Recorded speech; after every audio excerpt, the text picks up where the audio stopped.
Hello, hello, hello. How was your meal? Was that not fantastic or what? Oh, yes.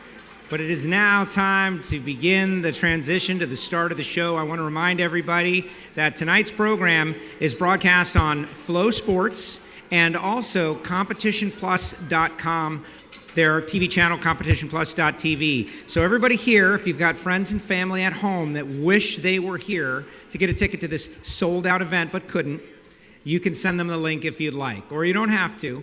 Also, this will be broadcast on CBS Sports later on in the year. We're waiting a date, but you will love it greatly. And so we're getting ready to get started. Now, something that has happened here at the Big Daddy Don Garlits International Drag Racing Hall of Fame induction ceremony over the years is we try to improve and streamline the show. We understand what it's like to be out there. Everybody's eager and excited. But at the very end, we would typically do a live auction to try to raise money. Mr. Garlits has put so much into this, and money that can be raised to keep the International Drag Racing Hall of Fame going is very, very important. So what we decided to do this year is to move the live auction portion to the front of the show. When everybody's here, before anybody bolted out, while everybody's excited, you just had a wonderful meal, you're probably coffeeed up a little bit, and so we want you to feel the intensity of a live auction as we get ready. Now, when you came in, you might have noticed a couple of amazing toolboxes and a cooler labeled for the International Drag Racing Hall of Fame. We've got them up on the screen right now. We've got a one-of-a-kind John Force toolbox done by J.W. McNeil, has put a lot of time and effort into it. You'll see it up on the screen. That one will be done. We'll also be doing this incredible cooler. Imagine all you racers out there, that in your pit, right? It's a cooler. It's got bottle openers for the International Drag Racing Hall of Fame. Thomas Estrada has done this one-of-a-kind work of art, a caricature of all of the inductees, right? I don't know, the Bob Frey version, Bob, it's a caricature, right? He didn't do, I guess it looks exactly like you. I'm sorry. But the bottom line is this. That is a one-of-a-kind work of art for this year's inductees. Of course, Bunny Burkett and Shelly and Bob and a guy named John Force. You know, you probably are going to want that. And then the Big Daddy Don Garlits toolbox. These are here. So we're going to do 4 items. Hopefully this will go rapidly, and hopefully everybody understands that this goes directly to the International Drag Racing Hall of Fame. When we start the show, we're going to implore people out there on the live stream to get involved as well, because if there is anything that is super important, is that we keep this community going. And so, I'm so nervous, right? I got Bob Frey out there, who is the master of this live auction. We're going to do our best. We're going to start out with the cooler, the Hall of Fame cooler. Chuck, please bring the cooler forward into the camera shot so everybody can see it. And I believe I have a handheld microphone. Lavelle, are you over there? Lavelle is running back. There we go. I waited for Lavelle to leave his station, and as soon as he did, I picked up this microphone. All right, guys, Chuck, open the cooler, please. Do your best prices right. Look at this, how amazing that is. You can see it, Chuck. Don't break it. Chuck has broken the cooler, guys. Forget it. I'm sorry. Let's start out with, you know how high-end coolers are these days. It's on wheels, it's rotating. How about, let's start, the names of the inductees. It is dated, how amazing. 2023, look, Shelly and Bunny and Sonny and Graeme, Cowin. This is amazing, we're getting photographs. How about, who's in it for $100? Let's start out $100. All right, we got 100 right there. You got to get in the game. We got 100, we got 100, we got 100. How about $150? Let's bring it up. We're raising money. We got $150 right there. How about $200? We got 2 right here. Can we get to 3? Can we get to 3? David Napp, 3. This cooler's amazing. They're paying $1 million for those Yetis out there. We got $500. This lady knows what's up. She knows how it works. 5. Do I have 6? Do we have 6? How about, we got 6 back there? Let's do $750. Let's jump it up. The cooler's amazing. Do we got $750? $750 for the cooler. David Napp wants it. You saw it. It's amazing. The name of the inductees, Vinny and Richard Napp. My goodness. Okay, we're at $750. $800. Do we have $800? $800 back on the board. $900. Do I have got $900? Greg, $900. Guy just won class at the Gator Nationals. He wants to take this cooler for the pit. $1,000. $1,000 for the cooler. David Napp. $1,100? $1,100? Got $1,000, David Napp. 1,100 for the cooler? 1,100 it is. All right, David, are you going to fight back? 11, how about 12? 12, 13, 1,300. We got 1,200, David Napp. He wants it. His dad's name is on it. 1,200 going once. Get back in it. We're going fast. 1,200. Oh, 1,200. All right, 1,300. David, how about you want a 13? He's fighting you for it. 14. We got 14. 14. We got 15. You want to jump? We got 15. How about 16? How about 16? We're going up 100 at a time. How about $2,000? Somebody want to do $2,000? All right, 1,600. Calm down. No big deal. 16 we're at. All right, 1,700. Who's got 17? 17. David, 17. 18. 19. There's a $2,000. You're wasting our time. $2,000. How about $2,100? Who's in on this for $2,100? This is a two-horse race right now. How bad you want it? 21? 21? David's in for 21. Are you in for 22? Look at that thing. Roll it around, Chuck. Roll it around. Show how it moves. 22. She's in for 22. You in for 23, David? David's in for 23. You in for 24? 24. You in for 25? Did you see your dad's name on it? $2,400 going once. $2,400 going twice. Sold to the lady in pink. $2,400. Chuck. Let's do the work of art next. Look at the work of art. This is one of a kind, guys. One of a kind. What does that mean? It means there's only one. And look at how beautiful that is. Mr. Estrada does something each year for the International Drag Racing Hall of Fame, and somebody walks away with this each year, and that's going up in the shop, and it's going up in the trailer, it's going up somewhere. Look at, oh, David Napp, he wants it. Yeah, that's not your dad's name. That's a likeness of him. So can we start this one off a little bit higher? You feel like that? We got $500. I like where your head's at, sir. We got $500 right here. How about 6? How about $1,000? That's what I'm talking about. $1,000. How about 1,500? 1,500? You like 1,500? How about $2,000?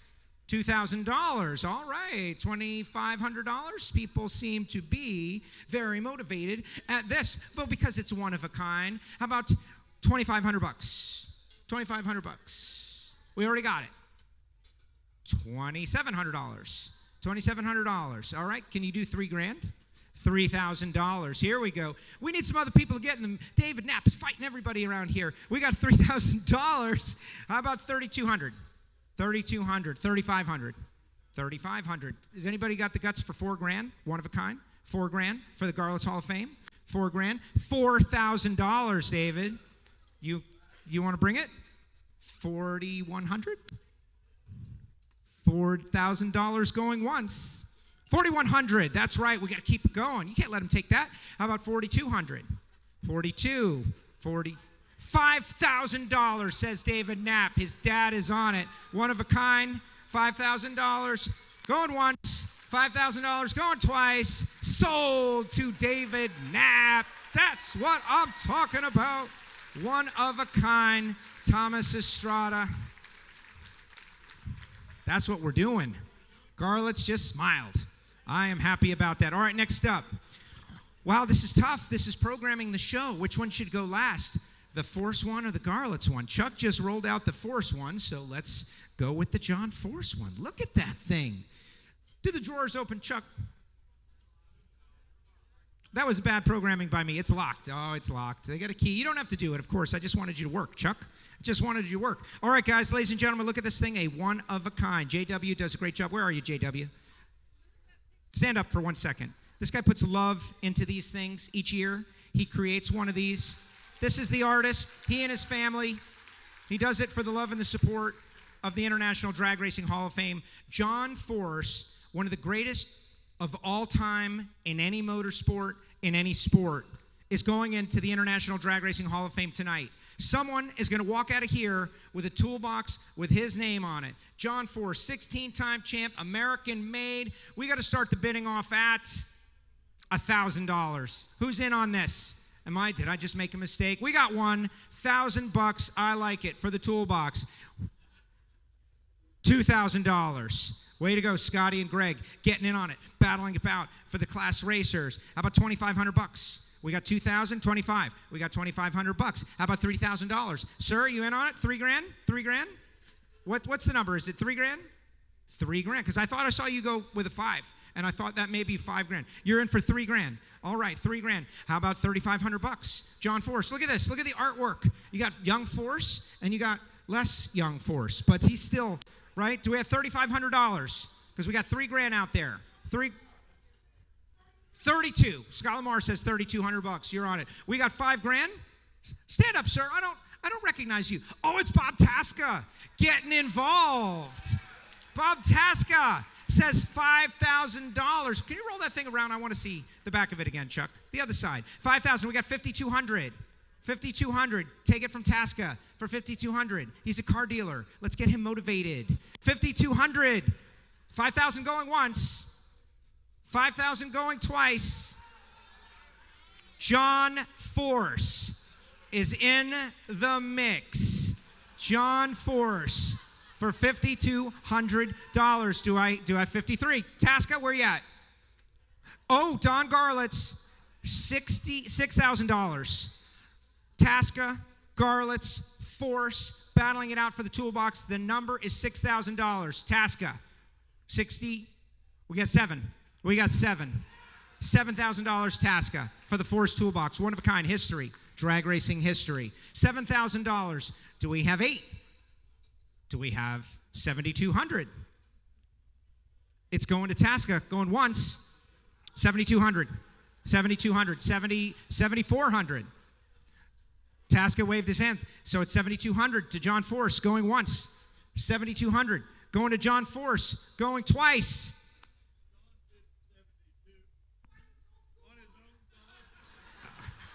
Can you hear Big Daddy?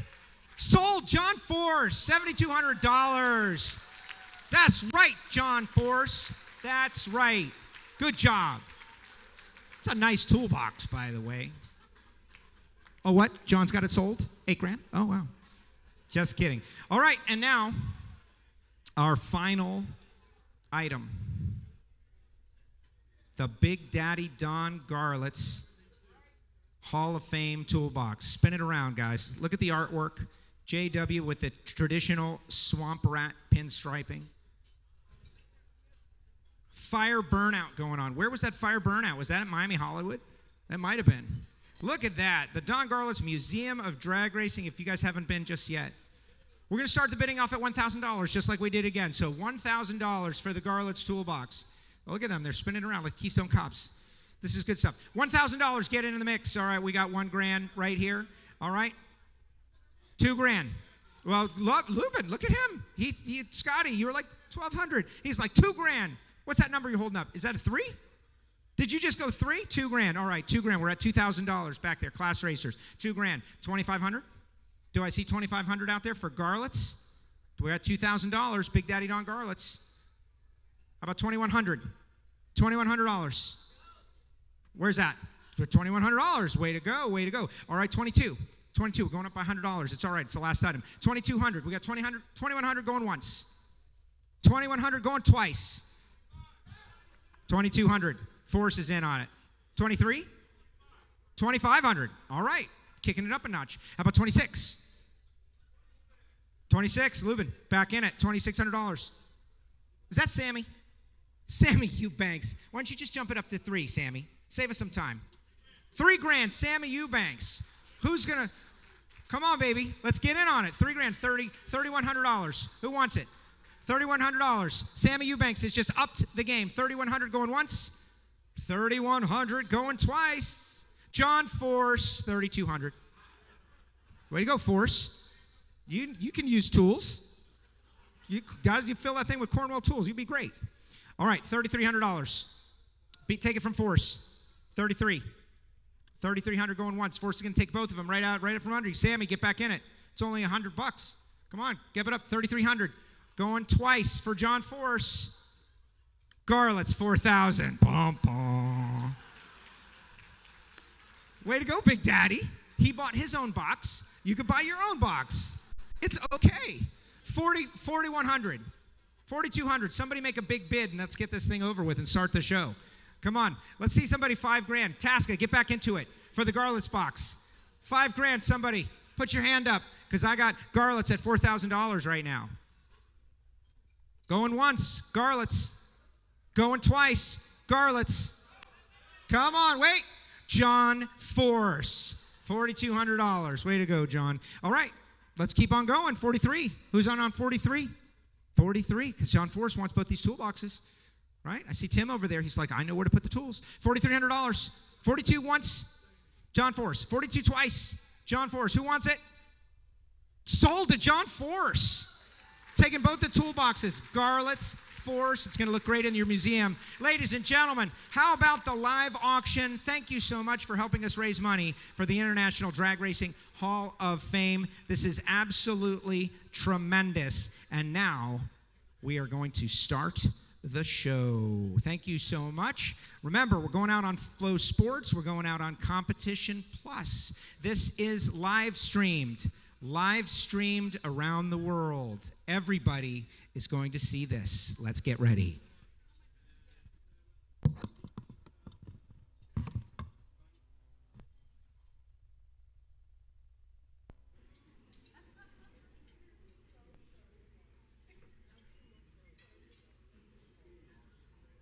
The Don Garlits Museum of Drag Racing.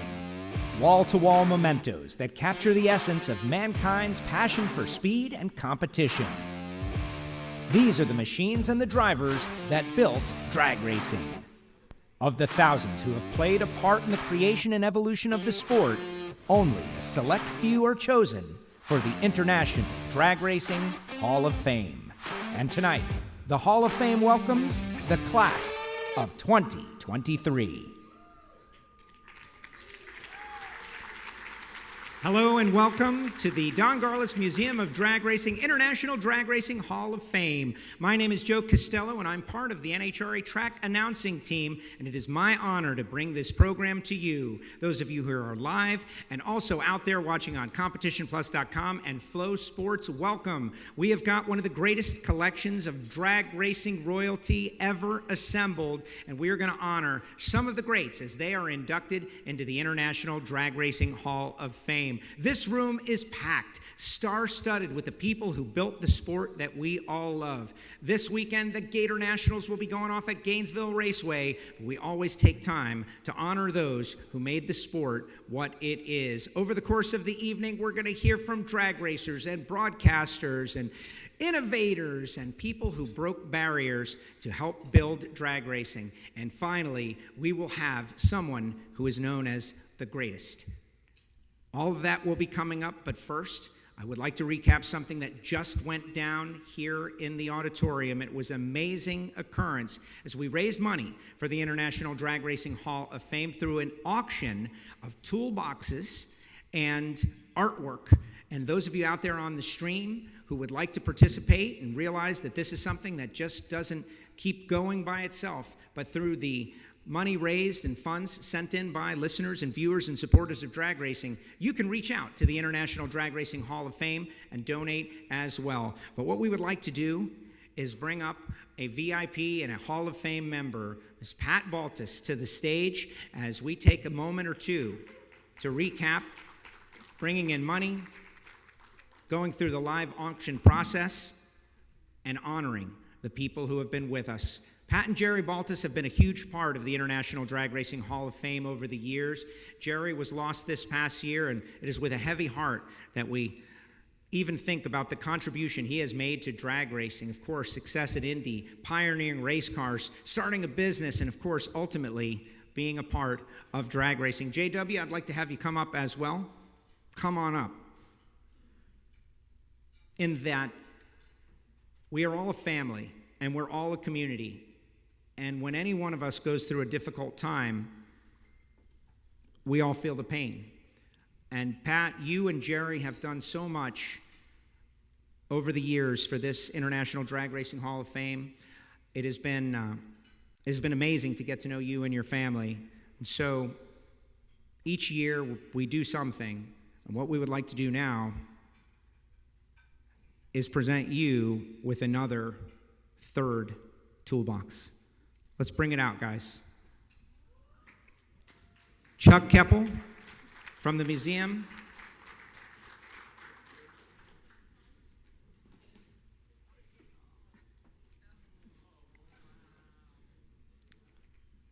It was 2002 when Jerry was inducted into the International Drag Racing Hall of Fame. The lyrics of the song that was representative of their love, adorned on the top with great photographs of Jerry, Top Fuel racer and record holder, Indy winner. Pat, this is for you. Thank you for your contribution to the sport of drag racing.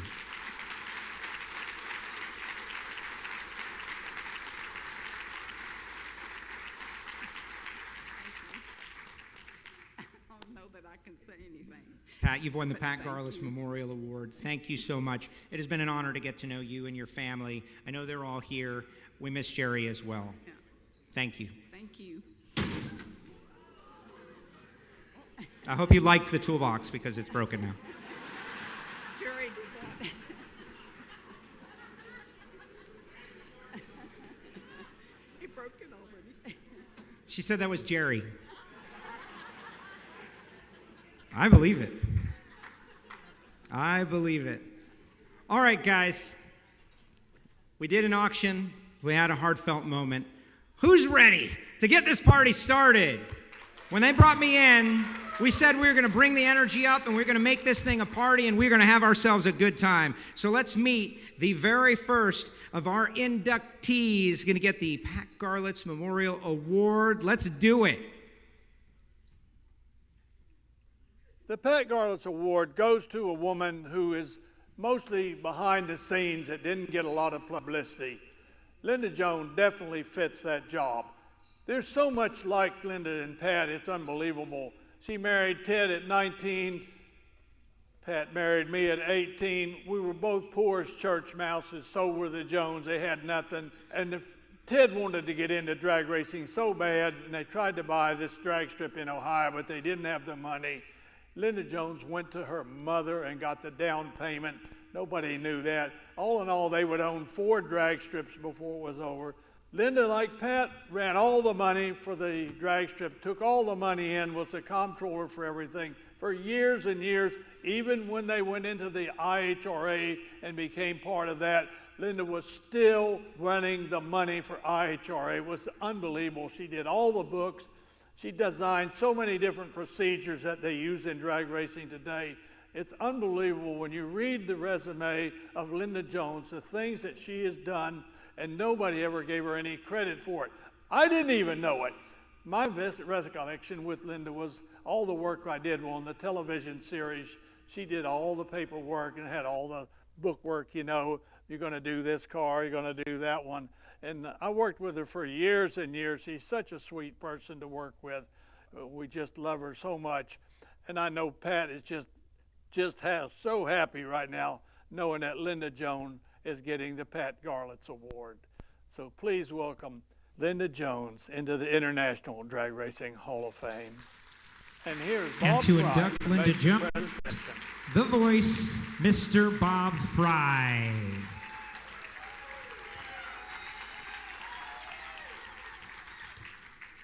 Thank you. First of all, I want to say when Joe said that later tonight we'll be having the greatest, 9 of the presenters all thought at the same time, yep, that's my guy, because we got 9 great people to be honored here tonight. Earlier today, they took all of the presenters aside, and they said, we want to tell you one thing. Try not to talk too long and drag it out.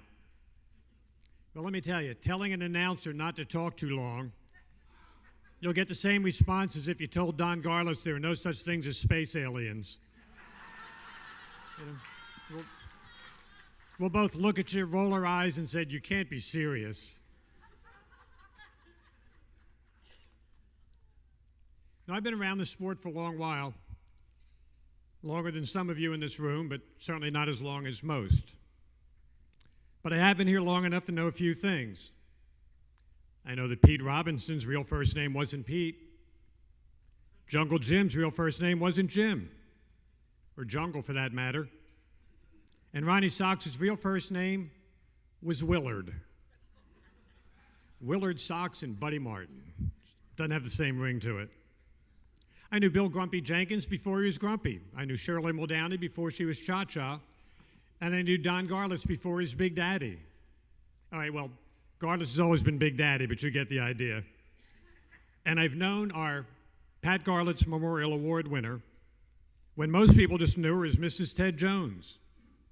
To me, she was just Linda, the hardworking woman who kept the races at the IHRA national events running smoothly.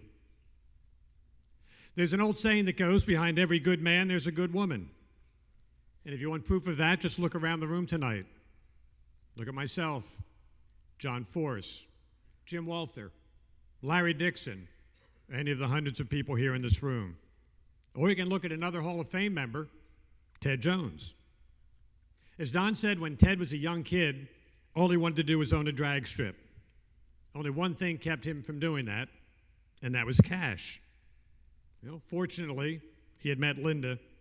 She wound up getting the money, and together they bought a couple of racetracks.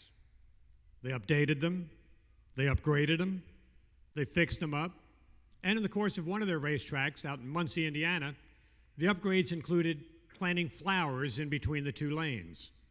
Flowers that I'm sure a lot of racers in this room have mowed down more than once.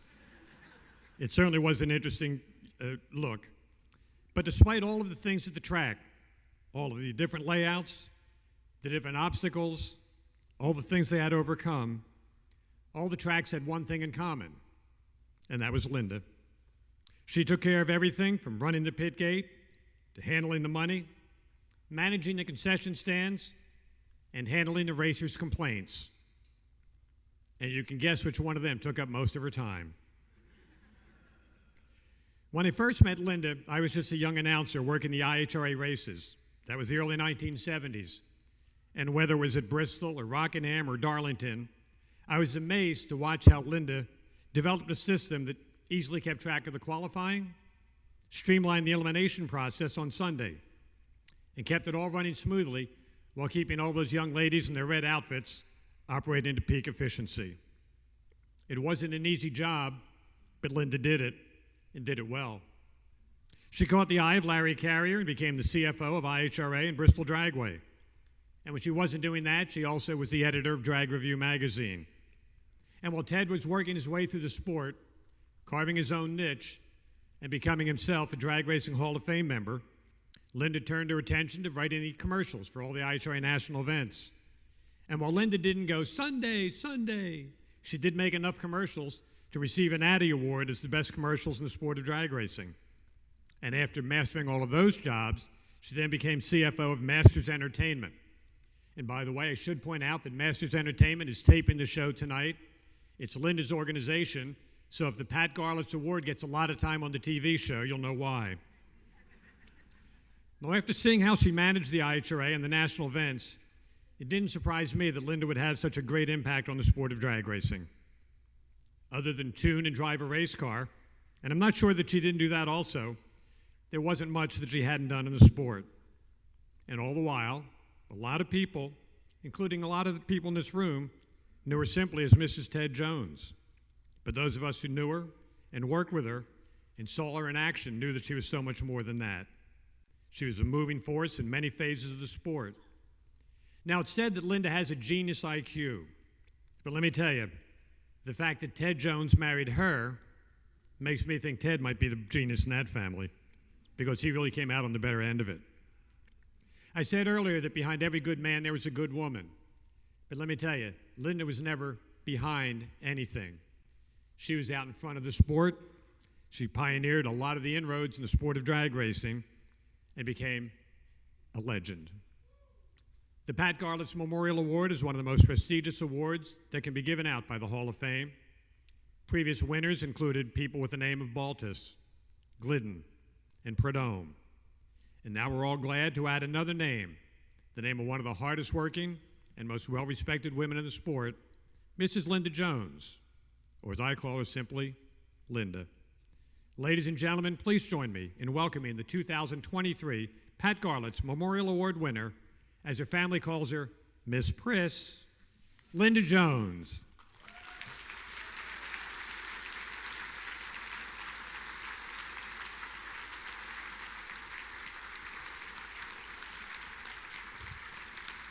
Linda's in the back of the room. She's had some health problems, can't make it up to the stage, so we're going to take her trophy to her. Joe? Thank you, Bob. Here with Linda Jones. Linda, congratulations. You are the Pat Garlits Memorial Award winner. I am so proud to be the recipient of the Pat Garlits Award. She was quite a woman. She raised her kids, going to the races. She made time for piano lessons and the whole 9 yards, but she was quite a woman, and I really respect her. Now, as far as following in her footsteps, I took a different path as far as doing books and numbers and things like that. But she was quite a lady, and I never heard her say anything bad about anyone. Now, you saw earlier a picture of 4 or 5 girls that worked for me in the tower, and they did quite a job. There were 5 of us, actually, that did all the stats and everything back when it was on paper and typewriter. So we had a fun time, we had a great time, and we enjoyed it. And one of the ladies is here tonight. She actually still works in the tower at Bristol, and her husband gets the kids lined up for junior dragster. But there's one thing you got coming down the road. My granddaughter likes drag racing, so everybody look out. She won junior street this year, and she's a force to be reckoned with. So I'm really proud that I've won this award and see all the work that I've done over the years come to fruition. Thank you so much. Ladies and gentlemen, flanked by her family, Judge Linda Fay, Holly Vining, Ted Jones, your Pat Garlits Memorial Award winner, Linda Jones. And we will be back with more from the International Drag Racing and Hall of Fame induction ceremony. Coming up next, Ron Attebury and Shelly Anderson-Payne will be inducted into the International Drag Racing Hall of Fame Class of 2023. And none of this would happen without our great sponsors. Special thanks to Masters Entertainment Group, has been a sponsor since 2001 and is running our live stream as we speak. Earwood Racing Consultants since 2003. Steve has got a new project, the Racing Consultants Biz, and you know he can get the job done after all those years of promoting drag strips around the country. Congratulations for what you have done. And the folks at SEMA, welcome back. Since 2006, the Specialty Equipment Manufacturers Association, a supporter of Don Garlits Museum of Drag Racing International Drag Racing Hall of Fame. Welcome and thank you to all. Improve the look of your car with Lightspeed Racing Wheels. Forged magnesium, aluminum, and carbon fiber, Lightspeed Racing Wheels are stronger, corrosion resistant, and lighter, improving performance, braking, acceleration, and fuel economy.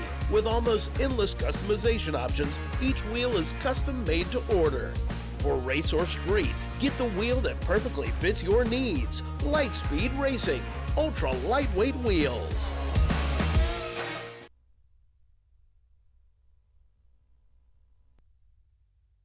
We are now back. Welcome back to the Don Garlits Museum of Drag Racing International Drag Racing Hall of Fame. We're going to keep on going.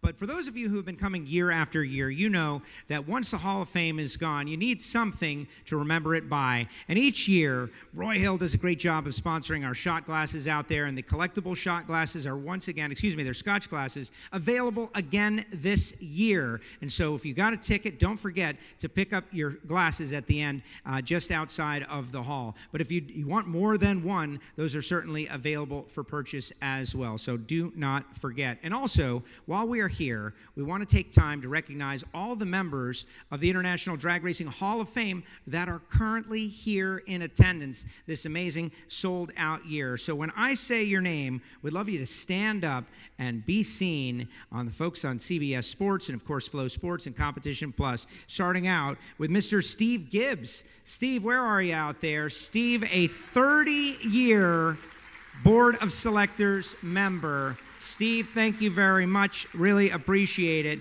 And also a proud papa, I'm sure, Mr. Brad Anderson. Brad, where are you? Bad Brad. Excellent. He's going to be real proud here moments from now. How about another, or two actually, but another Pat Garlits Memorial Award winner, Lori Force. Lori, there she is. Thank you very much, Lori. Another Pat Garlits Memorial Award winner, Pat Baltus. We just saw Pat up here. I'm sure she's thank you, Pat. And she's got Jerry. Look at that. Hold that up for TV. That is amazing. Jim Walder just got a mention. Where are you, Jim? Jim, there he is. Jim, thank you very much. Jim was hanging with us at our NHRA press conference a little bit earlier, I believe. Thank you very much, Jim. And, of course, Big Daddy himself, Don Garlits. Don was working the crowd last night down at Bernie's Speed Shop. It was amazing. Dennis Holding, where are you, Dennis? Dennis is out there. There's Gar. Dennis, where's Dennis? Dennis Holding is out there, of course. Do I want to see Dennis? Dave Yahara, you in the house? Where's Dave? We were told that Dave would be here. Maybe he's out, right? Like, I'm going to go get a beer. And then we call your name. Jack Doyle. Jack Doyle had a lot to do with New England Dragway. We're going to be heading up that way. Jack Doyle in the house. Bruce Larson in the house. There's Jack. There's Dave. There's Bruce. Ray Moles. Ray's your birthday? Happy birthday. Happy birthday. Now, we're not going to sing happy birthday to you, but you understand. You don't want to get embarrassed. Steve Earwood. Steve, who has gone into the consulting business. Way to go, Steve. Appreciate it. Another Pat Garlits Memorial Award winner, Laura South. Steve and Laura sitting together, of course. Laura, where are you? Thank you, Laura. She's over there. Shirley. Where's Shirley Muldowney? I saw Shirley earlier. Stand up, Shirley. Shirley Muldowney. The yin to Garlits yang. Amazing stuff. Dave Bartman. Where's Dave? There he is. He was ready. He's ready. Way to go, Dave. Thank you very much. Hall of Famers in the house coming back year after year to support this. Roy Hill. Roy in the house? Where's Roy? No Roy. Mike Lewis is in the house. First of all, I want to say Roy Hill. Roy Hill, Mike, thank you very much. Hall of Famer, Mike Lewis. Roy Hill was back at a drag strip for the first time in several years earlier this year at Orlando Speed World, and I was out there, saw Roy. He was doing great. It was so great to see him. Thank you, Roy, if you're out there on the stream. Fred Miller. Where's Fred? Waterbed Fred, where are you? There you go. And Tim Richards. Tim was just inducted. Tim Richards in the house, Hall of Famers. And now this next row, all together. They just created the biggest party Daytona has ever happened. And I'm talking about the Gwynn family. Jerry Gwynn, stand up. Joan Gwynn, stand up, Joan. Pat Garlits Memorial Award winner. Is DG still around? Daryl? Daryl Gwynn. There he is, Daryl Gwynn. Multiple halls of fame for Daryl Gwynn. DG, you did such a great job the other night. All of us Miami Hollywood Speedway alumni, like, we had a tear. That was amazing. Daryl Gwynn, guys, the Gwynn family. And Ted Jones. Ted, stand up. Ted is in the lights. Ted, thank you for all you've done for the sport of drag racing in multiple halls as well. But Ted Jones is such a hard worker. He loves the sport of drag racing more than anybody that I know. To all of our Hall of Famers, thank you, thank you, thank you. But now it's time for our next inductee. Let's go back to the video and our host, Mr. Big Daddy, Don Garlits. You know, Shirley Muldowney paved the way for women drag racers, and following in her footsteps was Shelly Anderson. Later she would get married and be known as Shelly Anderson-Payne. She won her first race in Top Alcohol in 1991, a U.S. Nationals event. And then she went on to Top Fuel in 1996, had a great season, winning 6 events in Top Fuel in NHRA. Then in 2000, she moved into Pro Mod. had a great career in Pro Mod, but in 2005, she had 2 major accidents, and it almost got her out of drag racing. But by 2006, she was back into racing and on with her career. So Shelly Anderson stands out as a really good inductee into the International Drag Racing Hall of Fame because she has done a lot for drag racing and a lot of good publicity out of that young lady. And here's Bob Frey to make the presentation.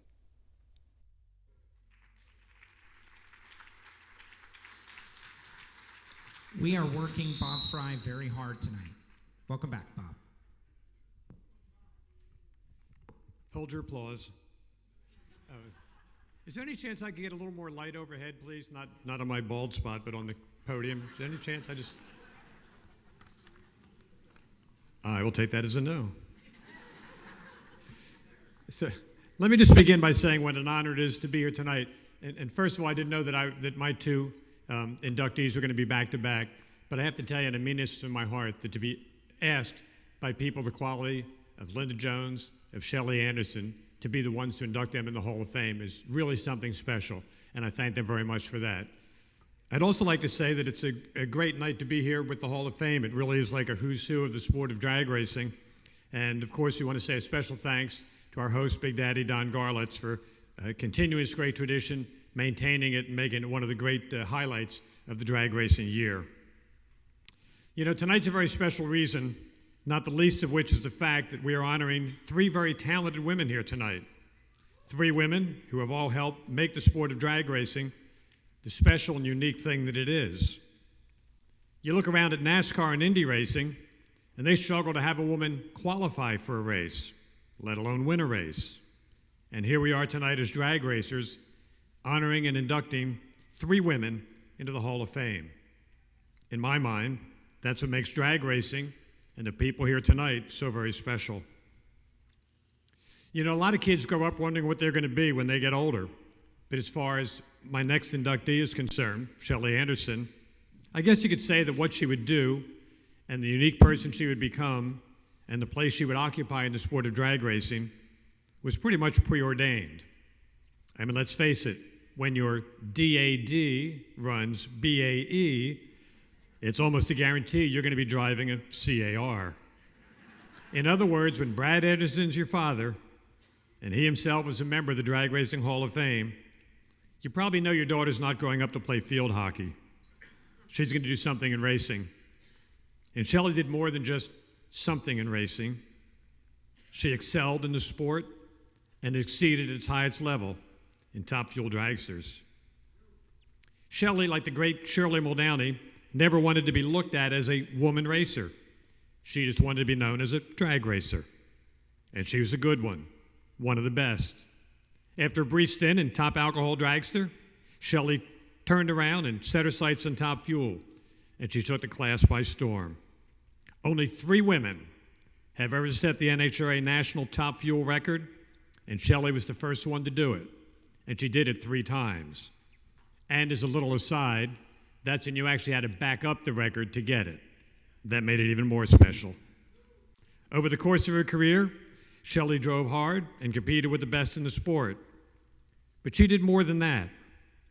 I remember talking to Shirley Muldowney one day, and she told me that of all the women that are racing and drag racing, she really admired Shelly Anderson because Shelly could do everything with the car and not just drive it. She knew how to work on the engine. She knew how it operated. She knew what made it run and what didn't. In between rounds, she wasn't out there signing autographs, although she was in great demand, but she was working on the car. I'll never forget one time I was in the pit area with Shelly, and they were working on the car in Pomona. She was kind of thrashing around, and she finally looked over at me, and she said, "Bob, hand me the speed wrench." Well, those of you that know me know I know squat about mechanics, and I figured there had to be somebody else named Bob in the pit area. Finally, Shelly, sweating, looked over and said, "Bob, it's that big shiny silver thing over there." And I said, "Great." Handed her the speed wrench, and she went on and won the race at Pomona that year. And I like to think that I played a big part in that success. By the way, Shelly went on to win a whole lot of other races that I had nothing to do about, but we're going to cut that out because of time. But it wasn't all roses for Shelly. In 1996, 10 years after Big Daddy had his classic blowover at Englishtown, Shelly had one of her own at Brainerd, Minnesota.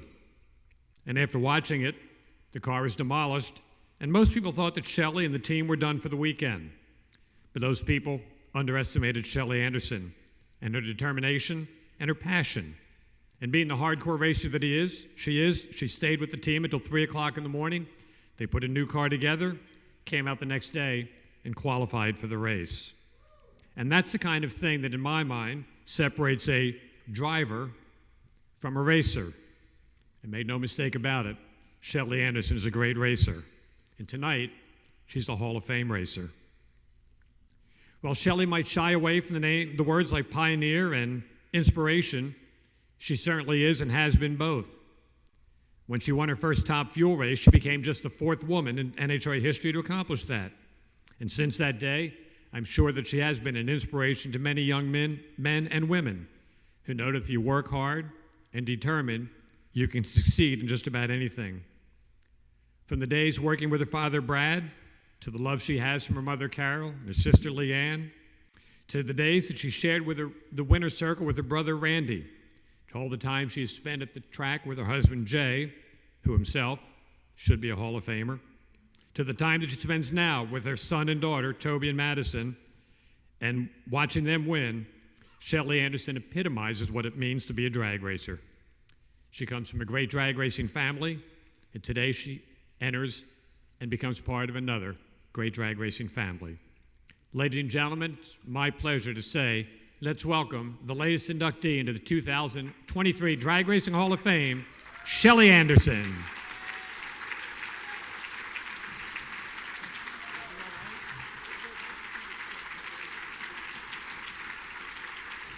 Hi. Thank you. Thank you. First, I played field hockey, Bob.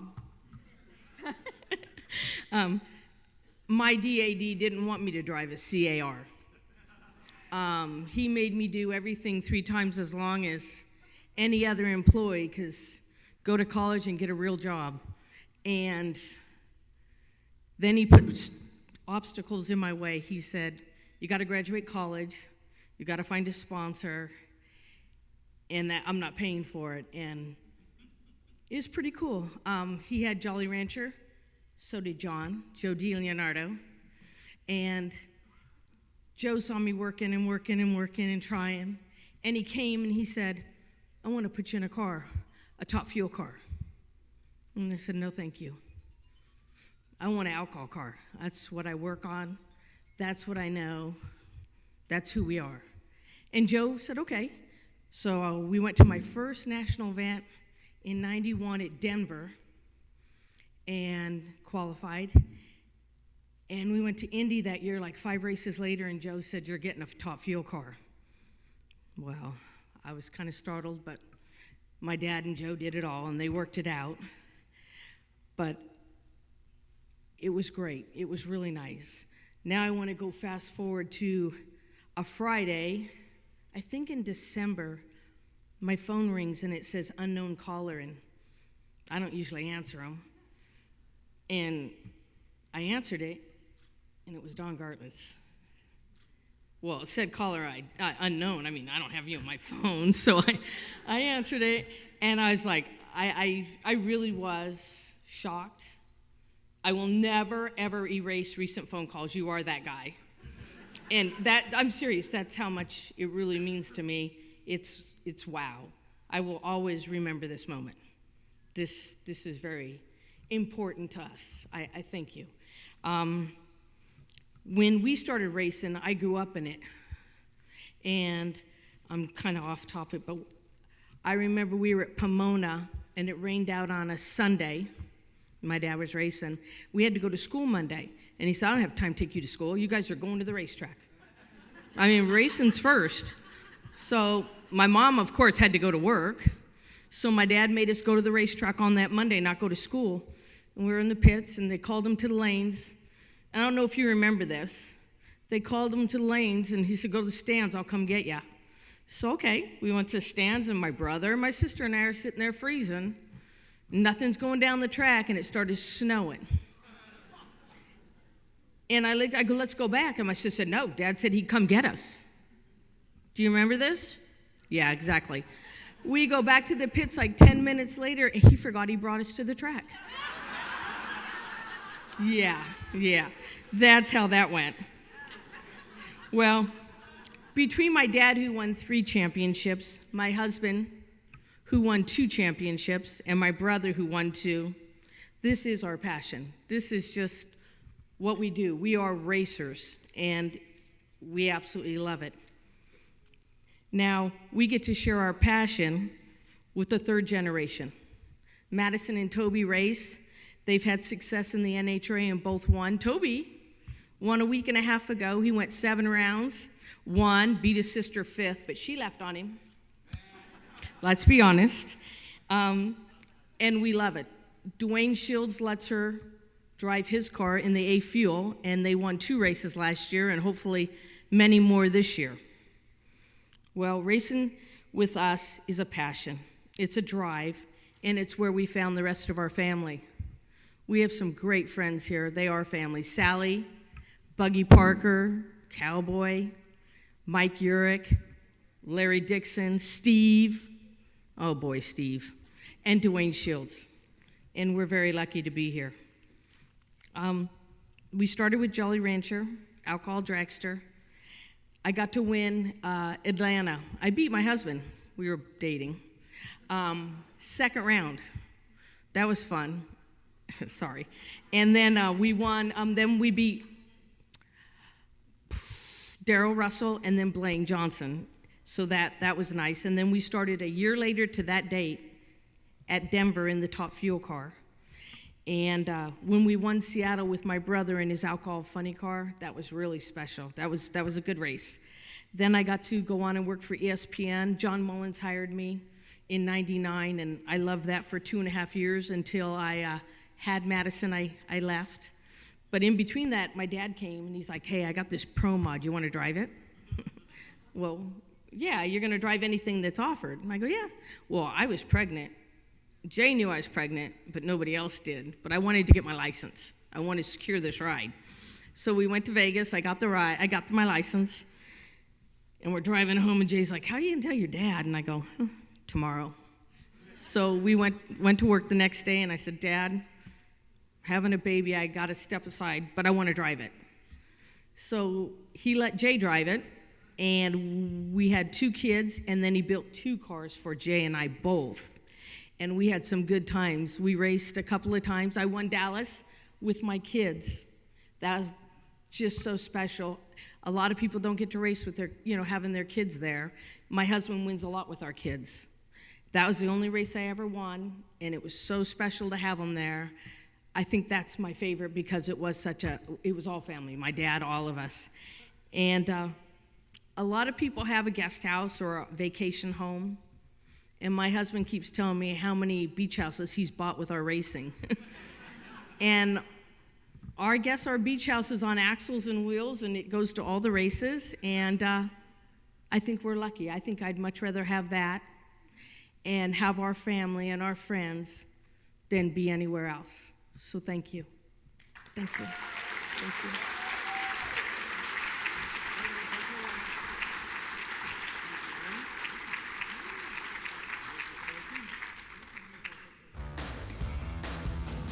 More to come from the International Drag Racing Hall of Fame induction ceremony. More legends, including a chassis builder who started out at just 5 years old and would build championship chassis for some of the greatest, Ron Attebury.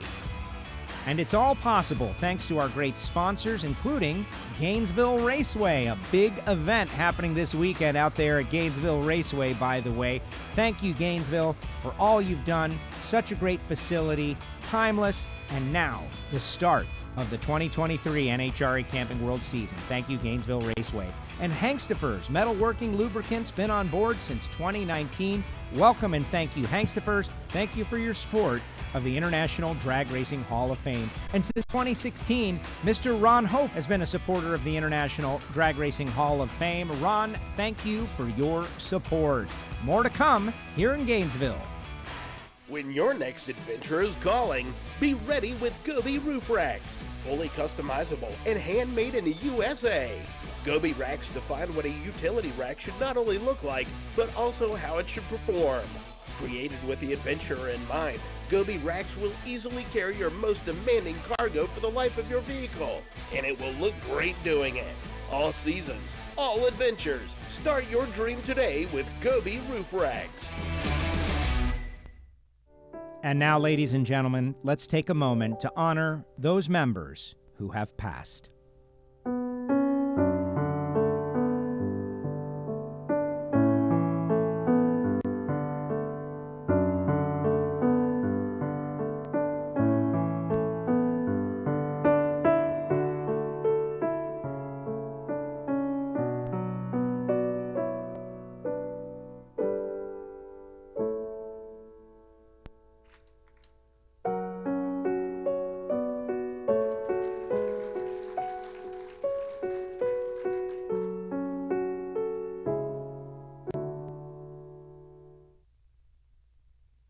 Ron Attebury grew up on a farm, but that doesn't mean he wouldn't like to race. I grew up on a farm, and look what I did.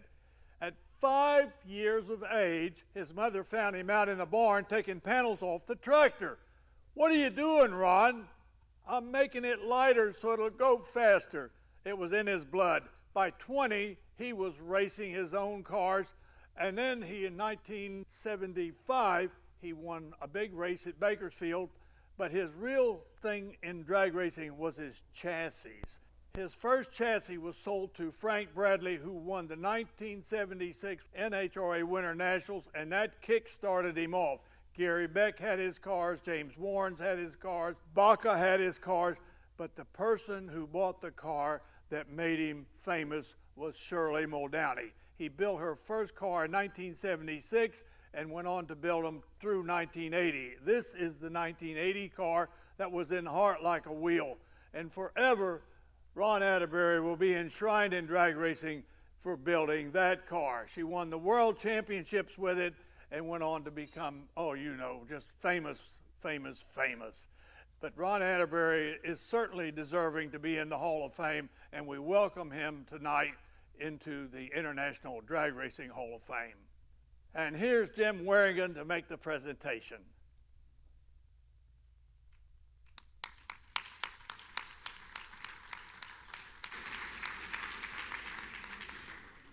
Hi, my name is Jim Warrigan. I'm nervous as hell, so bear with me. I'm very proud to call Ron Attebury my friend for almost 60 years. I'm actually the one that introduced Ronnie and his wife Robin 50 years ago, but over the years, she's forgiven me. Ronnie started racing, as a lot of kids did, in go-karts, and he was good at it, and he enjoyed it. And after he went to the first drag race with his brother-in-law, Jack Costello. And after watching and helping Jack for a while, Ronnie decided he wanted to go drag racing. So at age 20, he and his brother Raymond built a Top Gas car.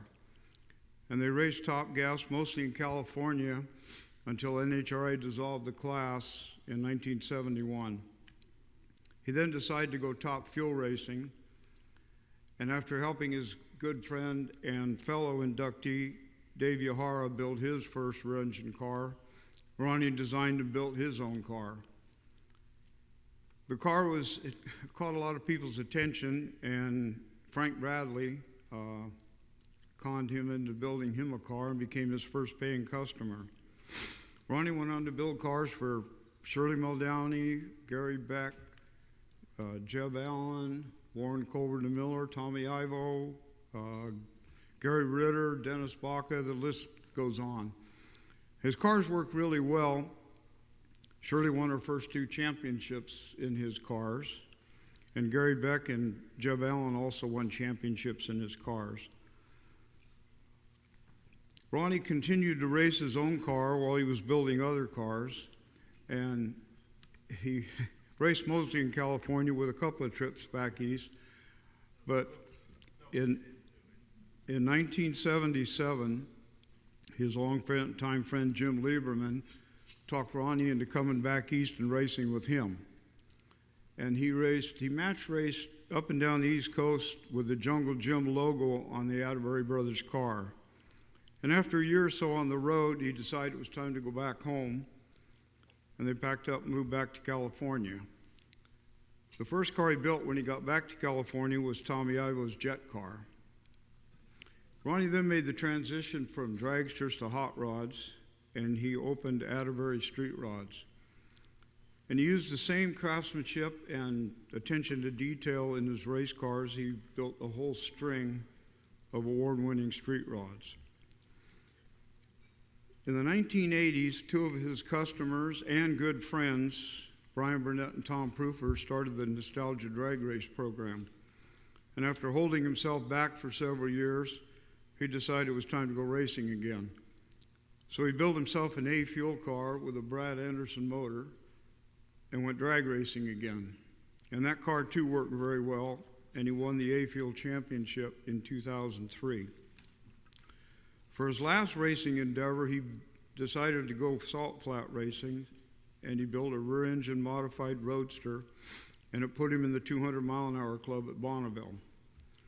Ronnie continued to build street rods until health issues forced him to retire in 2019. Although ASR is still run very successfully today by his son-in-law, Matt Dowd. Ronnie was also a mentor to many of us in this room. He's the one that taught me how to weld. And he mentored Mike Thierry while they were building dragsters, and he worked side by side with his son-in-law, Matt, building street rods for over 20 years. Ronnie now enjoys his retirement in the mountains of Northern California, and he's also very much of a family man. And his family's here with him tonight. His wife, Robin, his daughter, Mandy, his son-in-law, Matt, and three wonderful grandkids, Barron, Elise, and Avery. Actually, Barron's fired up my cackle car a few times, so we might get him dragged into this whole thing. At this time, I'd like to acknowledge Robin and thank her for 50 years of love and support and helping Ronnie to achieve his dreams. And I'd like to say something now for his family and all the friends that are here tonight. Is Ronnie, we're very proud of you, and we love you. And I would like to introduce the newest member of the International Drag Racing Hall of Fame, Ron Attebury.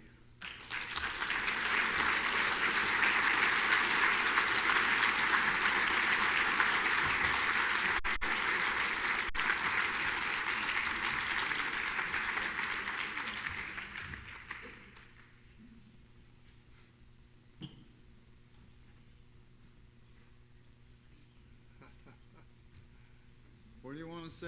Oh boy, what can I say? Come on, step up here. I thought everybody forgot me. You're hard to forget. I know. No, I appreciate it, really. It's my dream, and I filled it. So I kind of backed off a little bit and get some other things done. At least we got some records. You did? Yes.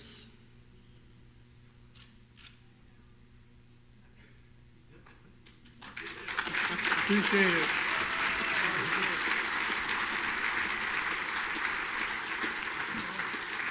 Close that up, put it in your pocket.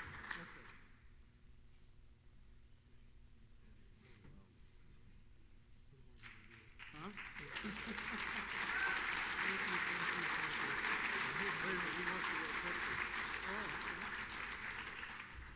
Still to come here at the International Drag Racing Hall of Fame, an inductee who left an indelible mark on the sport of drag racing, Carol Bunny Burkett, and of course, the 16-time champ John Force lies ahead.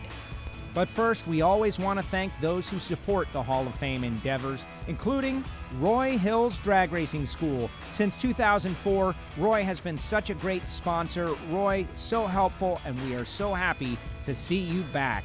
Roy Hill's Drag Racing School. And Capco Contractors. On board this year, Capco has changed the sport of drag racing for the better. They're in the house, them Capco boys. Thank you, Capco.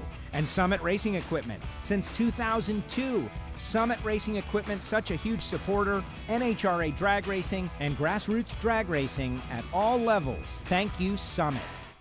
Improve the look of your car with Lightspeed Racing Wheels. Forged magnesium, aluminum, and carbon fiber, Lightspeed Racing Wheels are stronger, corrosion resistant, and lighter, improving performance, braking, acceleration, and fuel economy. With almost endless customization options, each wheel is custom made to order. For race or street, get the wheel that perfectly fits your needs. Lightspeed Racing, ultra lightweight wheels. We just keep on moving here at the Big Daddy Don Garlits Museum of Drag Racing, International Drag Racing Hall of Fame. Let's find out from the man, Big Daddy, who our next inductee is.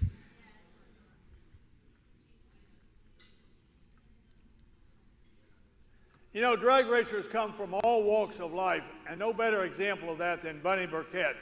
She was the Playboy Bunny at the Baltimore Playboy Club, a very beautiful young lady. She got interested in drag racing in the mid-'60s. Her husband bought her a 1964 Mustang, and the bug was bitten. She drove top alcohol dragsters for many years, had a very bad crash in 1995, and it would have put most people out of business, but she continued racing. She won the 1986 IHRA World Championship and the 1986 Keystone National Alcohol Funny Championship. She had a bad bout with cancer, but she continued to race clear into 2015. A very great representative of drag racing, and we welcome her into the International Drag Racing Hall of Fame. Here to present Bunny is Royce Miller.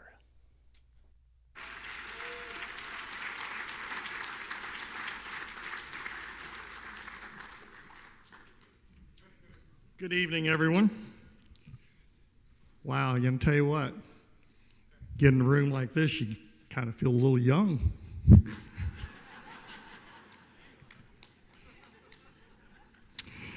It's my great pleasure to be here tonight to acknowledge this Hall of Fame recognition on behalf of Carol Bunny Burkett. Bunny Burkett will long be remembered as a fan favorite, competitor among alcohol funny car racers, having a celebrated career that spanned 55 years and touched many lives along the way. Born Carolyn Ruth Hartman in West Virginia in 1945, her signature nickname Bunny was the result of a short-lived hostess job at a Playboy Club in Baltimore, Maryland. And while she kept the job for less than a year, the moniker of Bunny stayed with her. Bunny's introduction to the drag racing came from a young man who famously told her that girls can't drive. She would later marry that same young man, Marion Oliver Burkett, known to his friends as Mo, who was among the youngest workers on a construction team that was building Washington Dulles Airport. On their very first date, Mo took Bunny to Old Dominion Speedway in Manassas, Virginia, and her life was changed forever. Bunny was instantly fascinated with the sport of drag racing and stated her desire to give it a try, prompting the now famous line from Mo about girls not being able to drive. Well, since Bunny, in fact, could not yet drive, she persuaded Mo to teach her. So evening after evening, Mo would take her to the very airport that he was helping build and taught his future wife to drive on the runways of the Dulles Airport while it was still under construction. They were married a short time later. Bunny was 16 years old. From the very beginning, she was a fan-friendly racer who also got along well with the other competitors. Mo and Vinny were also busy raising their daughters Sherry, and Julie. When the 1970s rolled around, Bunny was becoming an even more diehard racer, competing in a number of categories, including B stock automatic, super stock, super gas, and even pro stock. The desire to go faster was always at the forefront of her racing career, so the move to alcohol funny car transformed her into the beloved match racing star that we come to love. Despite a modest budget throughout her racing career, she was the first woman ever to win both IHRA and NHRA national events in alcohol funny car, and the 1986 was crowned the IHRA world champion the same year. She also won the NHRA Division II championship. Bunny's win at the 1986 NHRA Keystone Nationals was especially significant. It was the first time a woman had won in this challenging category. While women have made significant inroads into many other drag racing categories, Bunny's achievement stood for 25 years. It was not until 2011 that Alexis DeJoria became the second woman to win an NHRA Top Alcohol Funny Car national event. Bunny has even raced in Top Fuel. Bunny traveled to Germany in 2001 and competed in Donnie Holbrook's Top Fuel car with solid 520s at 270 miles per hour. Despite Bunny's successes, her career has been far from easy. In September 1995, Bunny experienced a nearly fatal accident while match racing. She was forced off the track at over 200 miles per hour and traveled through a ditch and into the woods. She spent 3 weeks in a coma after the crash, which left her with 2 broken legs, 2 fractured vertebrae, a fractured wrist. Bunny was in intensive care for a week. According to doctors, she had little hope of walking again and no hope of returning to racing or driving. During the interview, Bunny said, "I died that day 3 times. Once in the stretcher and twice more in the helicopter on the way to the trauma center. But they were able to bring me back each time." However, Bunny's determination, competitive spirit, led to the remarkable recovery and her return to competition. As challenging as the crash and recovery was, Bunny also fought 2 bouts of cancer. She continued driving until 2015 when she turned over the wheel to her boys. One of Bunny's unique contributions to MIR is a special one indeed. Her World Championship winning funny car is proudly displayed on the roof of MIR's Hot Rods Diner. Bunny donated this historic car to be proudly displayed for fans to enjoy. On April 4th, 2020, she went to bed at her home in Spotsylvania, Virginia, and woke up in heaven. As she passed away peacefully in her sleep, she was 74 years old. A celebration of life fundraiser for the family was held for Bunny at the 2021 Supercharger Showdown at MIR. This heartfelt tribute to Bunny included a full house of racers and fans, including over 20 supercharged funny cars, altereds, and dragsters that all donated their runs for Bunny and the family. At the end of the second round of that tribute, both of Bunny funny cars were brought to the starting line. Gary Pritchett, Bunny's godson, was driving one, and in the parachute of both cars were the ashes of Bunny Burkett.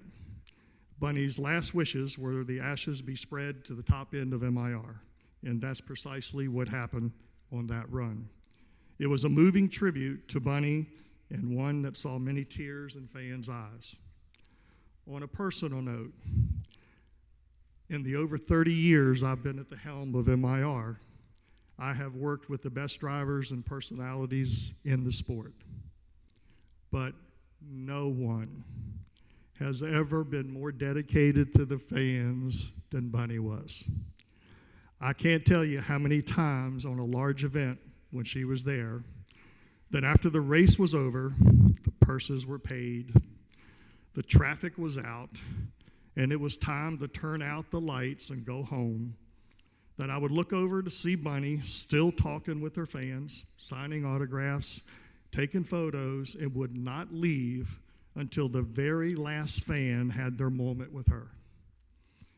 I will truly miss Bunny and the chats and laughs we had along the way. In conclusion, I would say that Bunny Burkett is a true legend of drag racing.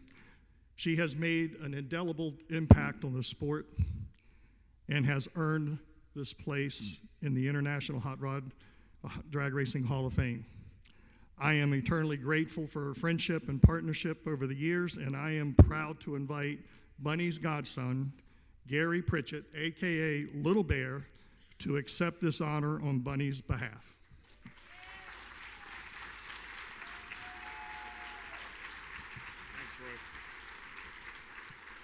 Hello, everybody. Thank you, Royce, for the heartfelt introduction and for your unwavering support of Bunny throughout her career. How awesome is it that I get to accept this award on Bunny Burkett's behalf and to be honored at the same time as these other great contributors to the sport is nothing short of amazing. I wish Bunny could have been here, but I know she's smiling down from heaven. Hello, everyone. I'm Gary Pritchett, and Bunny is my godmother.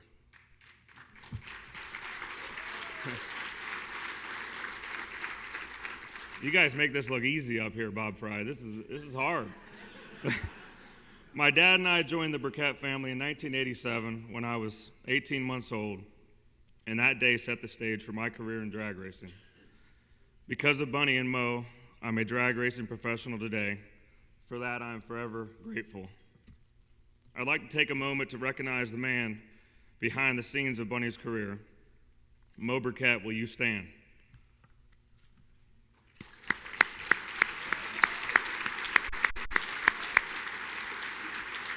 Hey, Mo. Girls can drive. On behalf of Bunny, I would like to dedicate this award to Mo, my late father Bear, the boys, which there's 3 of them in here that work on teams still right now.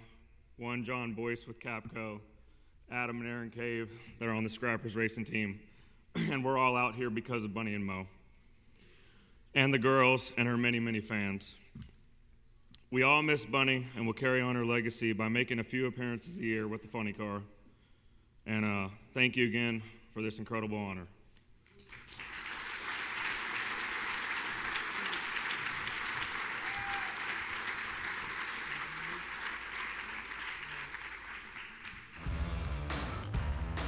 Coming up here at the 2023 International Drag Racing Hall of Fame induction ceremony, Sonny Messner and Graeme Cowin both enter the hall.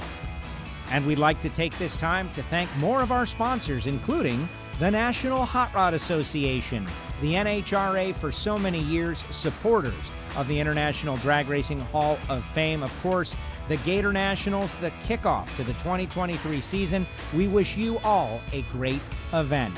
And National Parts Depot, since 2004, a supporter of the Don Garlits Museum of Drag Racing International Drag Racing Hall of Fame. And if you walk that Hall of Fame, you'll notice the name Wins on many of the cars. Since 2022, the folks at Wins are back. Thank you and welcome to Wins. Thank you for your support of the International Drag Racing Hall of Fame.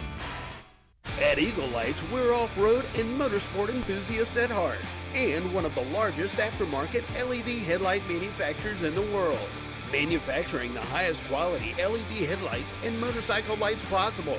At EagleLights.com, you can find the right size lights with the right connectors the first time without guessing, so you can buy and use Eagle Lights with confidence. Eagle Lights, finely crafted LED lighting solutions. See and be seen. Welcome back to the International Drag Racing Hall of Fame induction ceremony. Are you guys having a good time tonight? I am as well. I'm loving this, having so much fun. You know, the whole history of drag racing, though, what would it be, where would it be without the people who capture the moments, the behind the scenes person that maybe they don't want to drive a race car and maybe they just want to be a part of it, but they are working very hard behind the scenes. And so I would like to talk about someone who has done exactly that. In fact, without this person, so much of the history of the sport of drag racing would not have been documented. Ladies and gentlemen, please join me in welcoming to the stage someone who has been there since the very beginning, and frankly, he says he just got lucky to be there, but he has done a whole lot more. Mr. Richard Shute. Richard, come on up from Auto Imagery. Richard is doing the Hall of Fame tours nowadays. He's claiming he's retiring, but we know that he loves this stuff too much. Richard, your contribution to the sport of drag racing is tremendous. I know Chuck and the folks at the International Drag Racing Hall of Fame wanted to make sure that you know that you are loved and appreciated. I believe we have a plaque that we are going to present to Richard. You've done a lot of these tours since you've stopped full-time, but I know you've been out there from the very beginning, OCIR and others. But without your contribution to the sport of drag racing, so many in the next generation would not know what it was and what it was like. Richard, on behalf of the International Drag Racing Hall of Fame, we would like to present you this plaque to thank you and commemorate your contribution to the sport of NHRA drag racing. Ladies and gentlemen, Richard Shute. Thank you, Richard.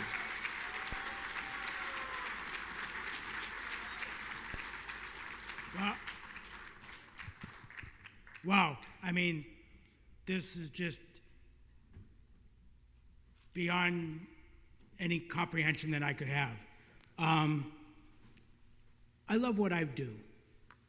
I fell in love with drag racing in the mid-'60s, and I found a way to be able to do it and get out there and have the best seat in the house. And I never knew that that would last for 50 plus years. The memories, the people, all of the stuff that I've been able to witness is just amazing. And to have these memories that I've captured on film and digitally, and tonight to receive something like this is beyond belief.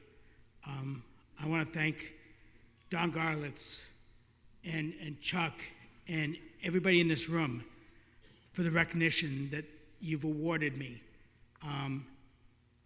It's beyond belief. I thank you very, very much. I don't know what else to say other than thank you, and I'm very graciously appreciative of every one of you here. Thank you.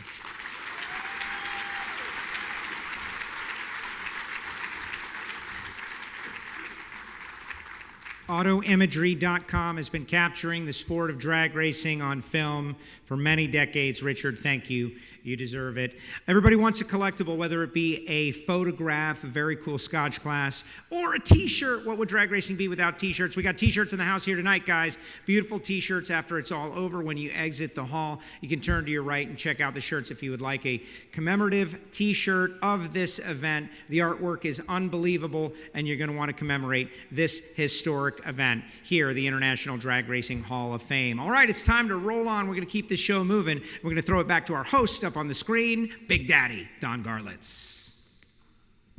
Graeme Cowin is our next inductee, and he is from Australia.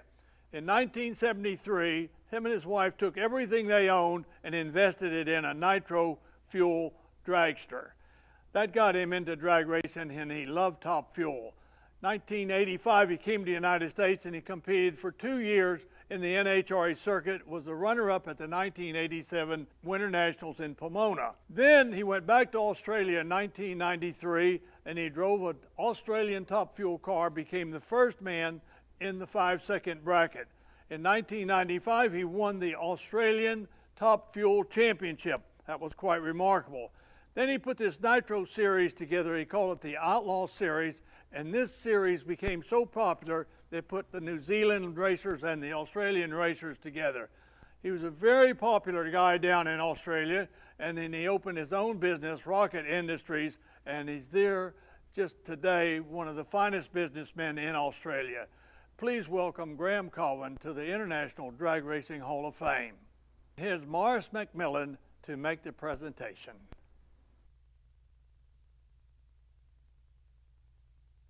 Firstly, it's such an honour to stand up here and accept this award for Graeme. Some people know him as the Aussie Raider, some know him as the Rocket Man, but we all know him as GC. I managed to speak to Bob Frey before about what you get up here and say. Problem was I was too excited to meet Bob Frey, I forgot to listen.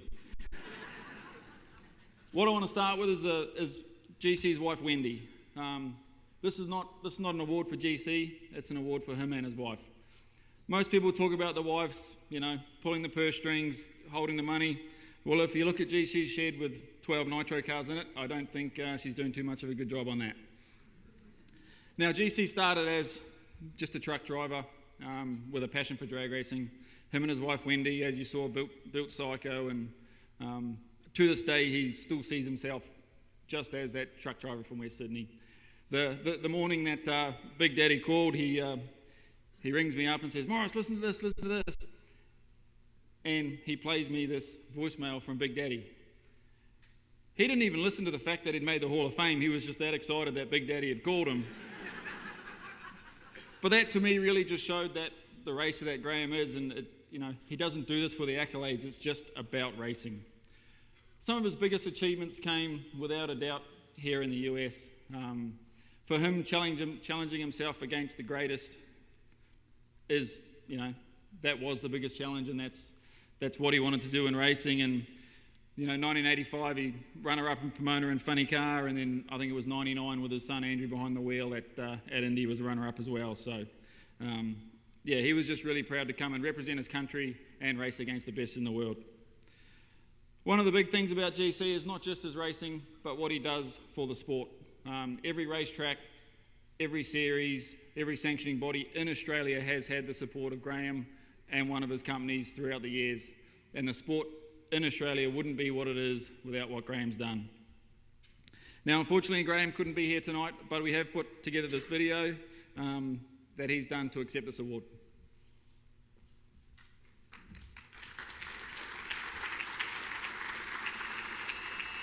My name's Graeme Cowin. I'm from Sydney, Australia. The highlight of the racing career, well, it's 1967 is when we actually started racing. There's lots and lots of highlights, lots of good memories, lots of friends along the way, and lots of good people helped us achieve what we wanted to do. And they all know who they are. If you fail, you're going to go back to where you were before you started, and it wasn't a place you wanted to be. That's about it. And just like to say a big thanks to everybody and the people who voted me in, and we're just getting warmed up. We haven't started yet.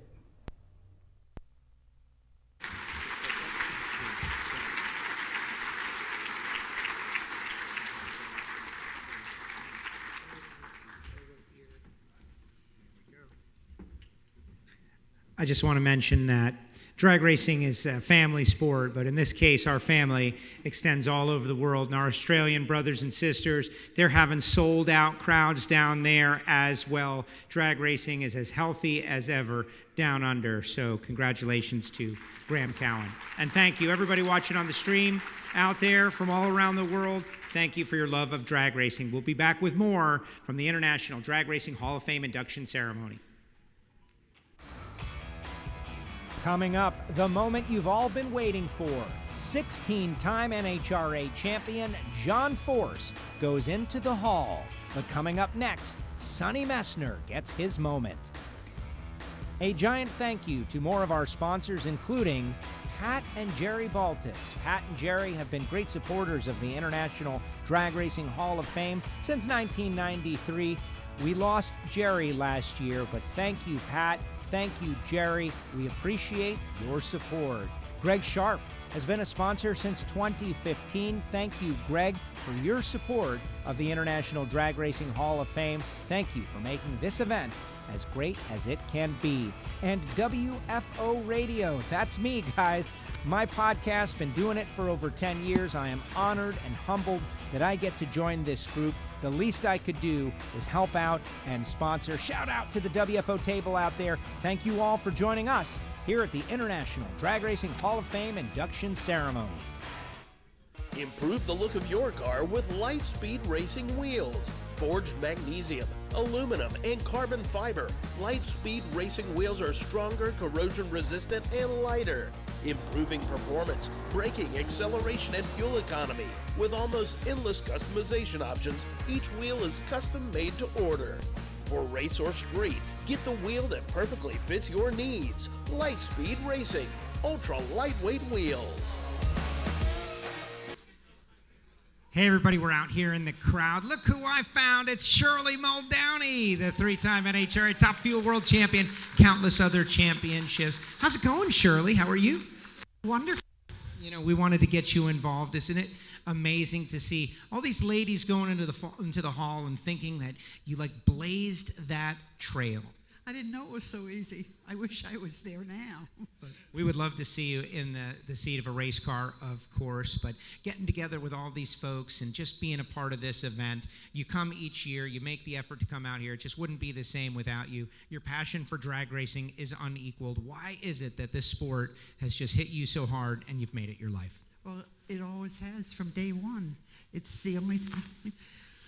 I messed up school, I messed up 2 marriages, I messed up in a lot of direction, but I'm still here. And it was the one thing I love. Well, we love you. Drag racing loves you. Ladies and gentlemen, Shelly Muldowney. Thank you, Shelly. Thank you. All right, let's find out who our next inductee is and throw it back to our host, Mr. Big Daddy.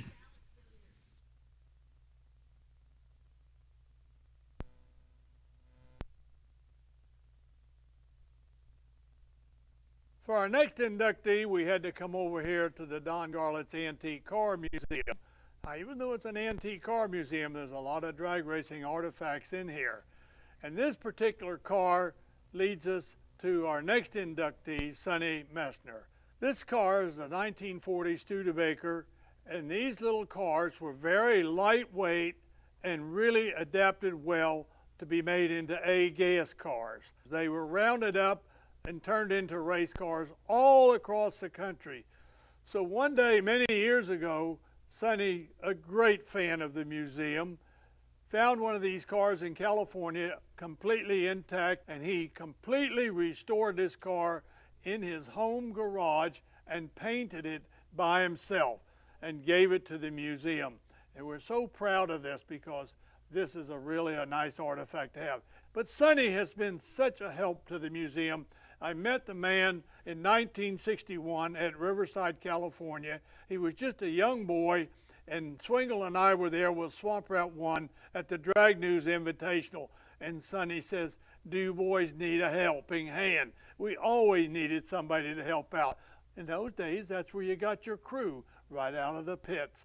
So Sonny helped us out, and we won that race that day. Well, that car was destroyed in the accident when everything went into the canal in 1961 in Savannah, Georgia. And I was going to make a recreation of Swamp Rat 3B. And Sonny found out about it, and he said, "I would like to pay for that restoration if I could have the car in California with a life estate in it till I die." So Sonny paid the entire bill, and we shipped the car to California, and he takes it to all the drag racing cackle fests out there, and it's like having a representative on the West Coast. The cars that he's found for the museum is just, I'll try to name a few. The Piranha, he found that for me. The Yellow Fang, John Bradley's flathead dragster that went 176 miles an hour. The beautiful Crestliner Ford over behind me here in the museum. He found all these cars at the different locations in California. He even found the car, Shelly Muldowney's movie car, over at 20th Century Fox. We sure welcome him into the Hall of Fame, and it's such a shame that he can't be here. He's real sick right now, so we need to keep him in our prayers. He's such a nice guy. So please welcome Sonny Messner into the International Drag Racing Hall of Fame.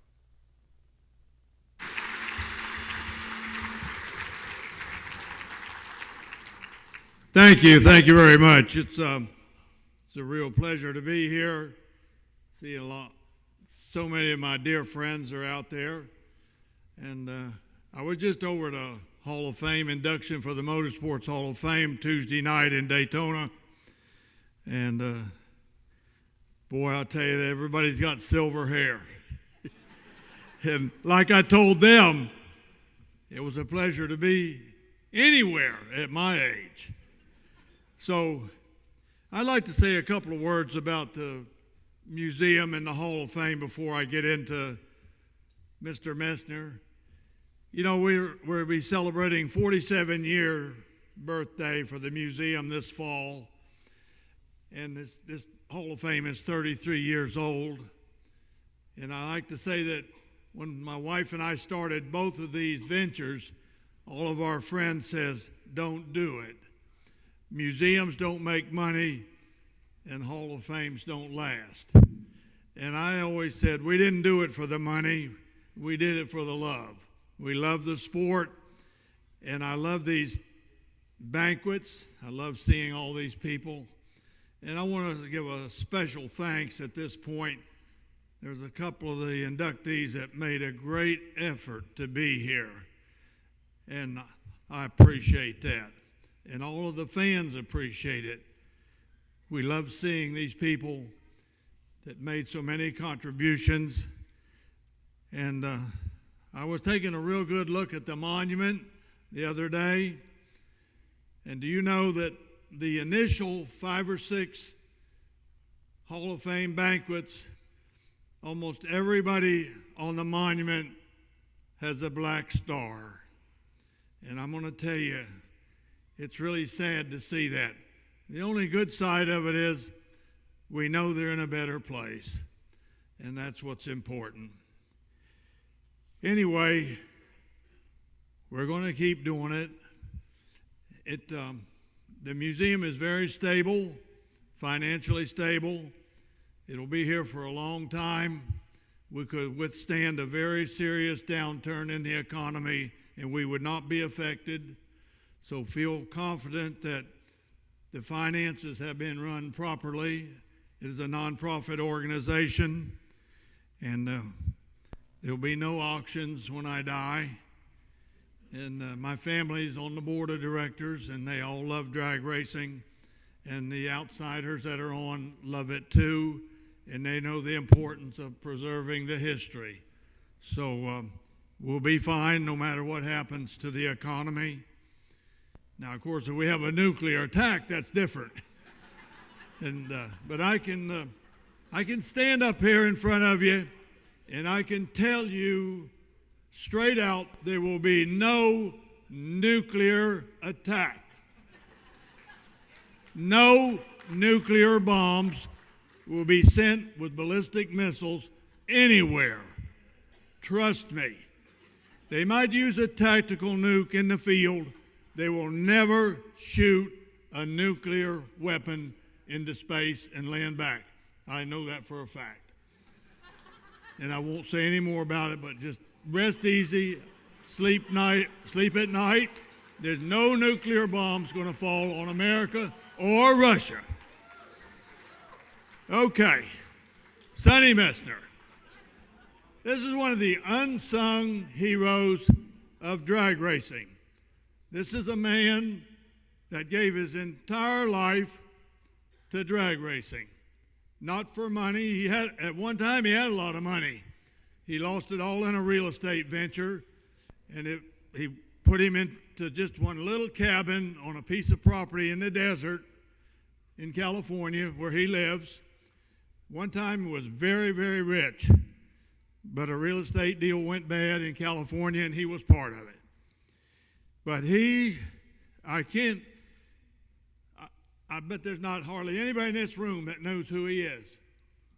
Anybody knows who Sonny Messner is? Raise your hand. I see a few hands. Well, I'm going to tell you. At 15 years of age, he worked for Junior Thompson. Now, you know who Junior Thompson is, right? I see some hands. Anyway, Junior Thompson was A-gas. He was a big A-gas guy in California. And Sonny worked for him. But I met Sonny in 1961. Swingle and I had Swamp Rat 3 at Riverside, California for the Drag News Invitational. And that was just me and Swingle. That's all it was. And we would go to the track, and we would gather up somebody to help us. and Sonny was there, just a young boy. And he said he wanted to help, so he was part of the team. We won the race, and that hooked Sonny. He traveled all over the United States and would meet me. He'd fly on his own nickel and meet me at St. Louis. He would spend the winters with us to race down at all the Florida winter events and work on the car. He owned a real nice home in Santa Ana, and we would park the trailer right in front of the house and unload, and the parts all in the grass and the street, have a whole street blocked off, and stay there for weeks. And the neighbors never complained, nobody complained, nothing. This is a real upscale neighborhood. And that went on for years and years. Then Junior Thompson crashed his Gaius car, and Sonny found a complete car in the desert that was completely rust-free and sandblasted by the desert. A lot of cars have been found that way. In fact, that's where he got the Studebaker that you see in the picture. He built that for the museum, no charge, and just gave it to us because he said most of those cars had been destroyed drag racing, and one should be restored for posterity, and here was a nice one, and it's there for the young people to enjoy. And anyway, he built a complete replica of Junior Thompson's car, running replica, right down to every nut and bolt, and gave it to Junior Thompson. Then when we formed the museum, he went to work finding cars. Here's a few. We would send him to auctions with a certain amount of money, not to bid more than that. He was at the Big Harris auction in Reno and bid on the Yellow Fang and the Piranha, two very important cars. We didn't get them. We were outbid by a guy in Chicago. Sonny kept up with those cars where they went year after year. And one day he called me, says, "You need to go to Nags Head, North Carolina. I think you can get the Yellow Fang." And I went to North Carolina and bought the Yellow Fang for $10,000. That car is priceless.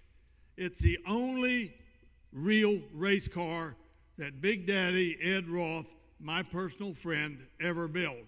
And the only reason it wasn't a championship car, they didn't have a good motor. If they'd had a good motor, they'd have been a killer.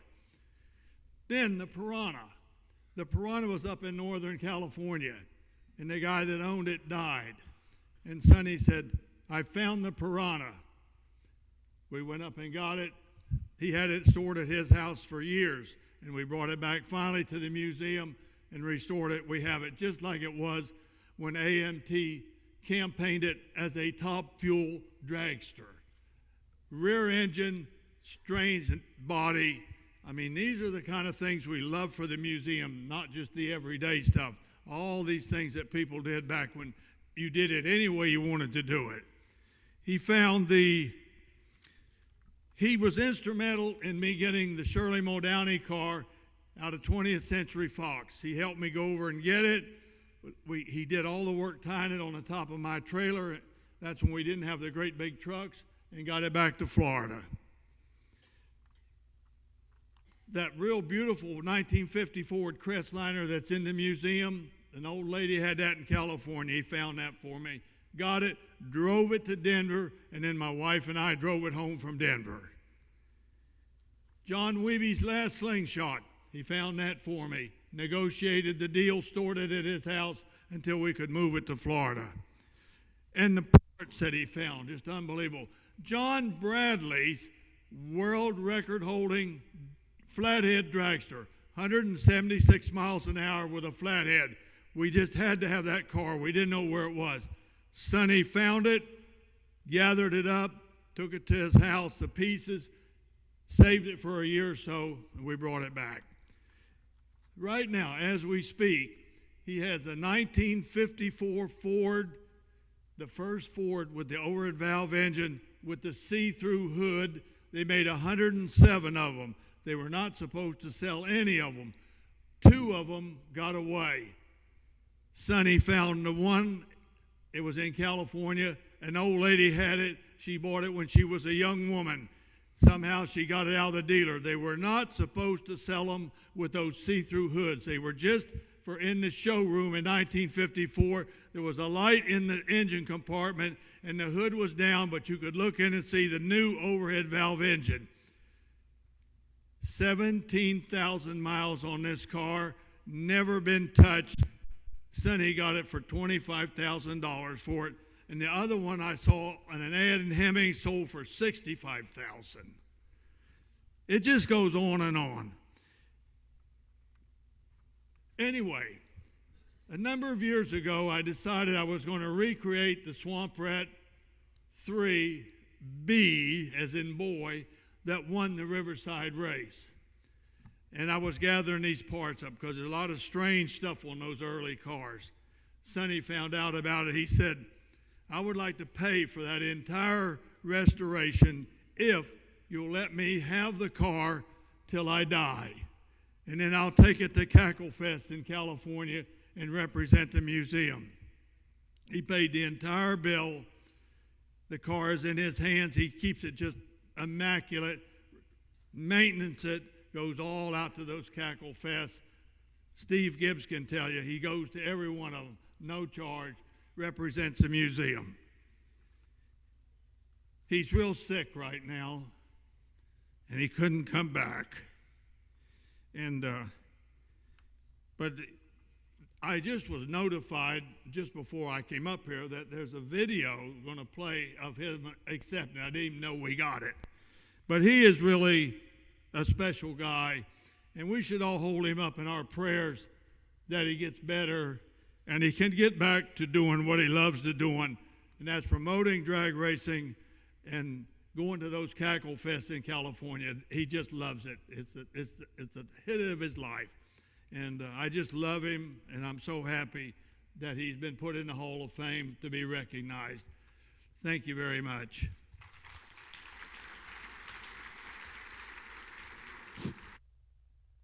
Hi, my name is Sonny Messner. I live in Acton, California. I've been inducted into the International Drag Racing Hall of Fame, and I want to thank Don Garlits, Steve Gibbs, Ted Jones, Craig Sharp, Harry Hibbler. I want to thank all these guys for appointing me to this position. It's a very honor to do it. I've been drag racing since 1957.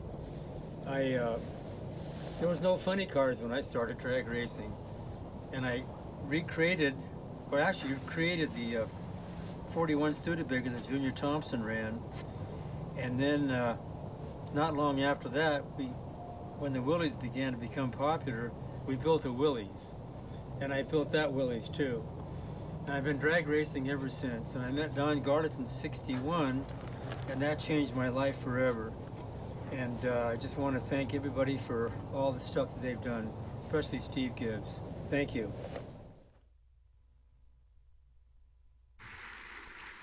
Sonny Messner going into the hall. Big Daddy, great job. Thank you so much. More to come from the International Drag Racing Hall of Fame. We'll be back after this. Coming up next here at the International Drag Racing Hall of Fame induction ceremony, this place is gonna go crazy as Vinny and Richard Napp of Englishtown, New Jersey fame go into the hall. And speaking of great racetracks and facilities, a huge thanks to one of our great sponsors, Summit Motorsports Park. Since 2016, Summit Motorsports Park and the Bader family have supported the International Drag Racing Hall of Fame. We appreciate you. We thank you. Thank you for your support. And Donovan, since 2004, one of the sponsors for the International Drag Racing Hall of Fame. Such a rich history in drag racing. We thank you. We appreciate you. Thank you for your support. More to come from the International Drag Racing Hall of Fame. When your next adventure is calling, be ready with Goby roof racks. Fully customizable and handmade in the USA. Goby racks define what a utility rack should not only look like, but also how it should perform.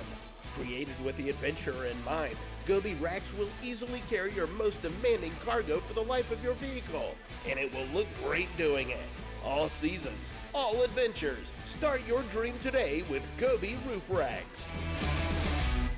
We are rolling along, having a great time. More to come, of course. I want to thank the folks at Stewart Cycles. They've been on board for several years, and they are back on board in 2023. Thanks to the folks out there. Appreciate your support of the International Drag Racing Hall of Fame. Thank you so much, Stewart Cycles. We're moving out. This is good stuff, just like drag racers moving quick. Let's hit the next video with Big Daddy.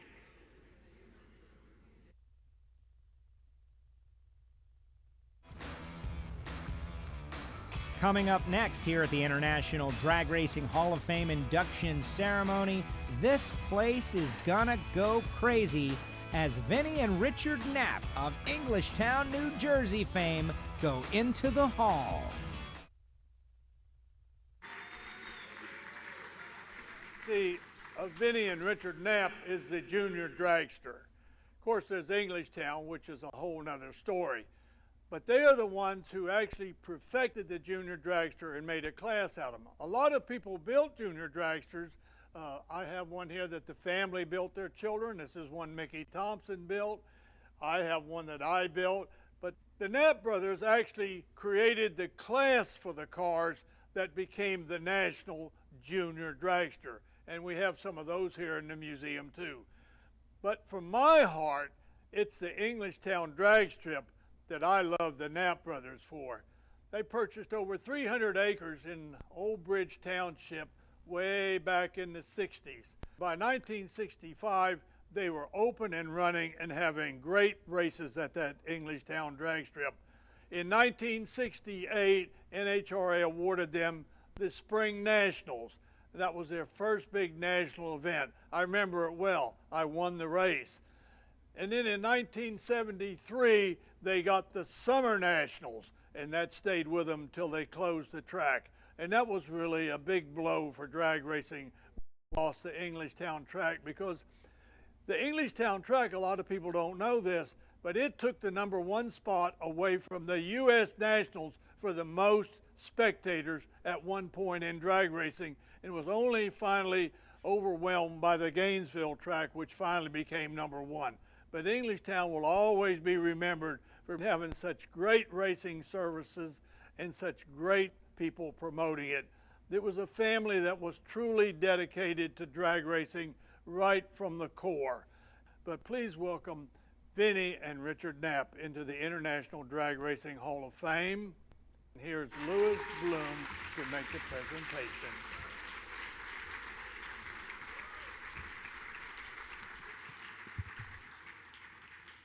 I think Big Daddy already did my speech. You hit all the highlights, Don.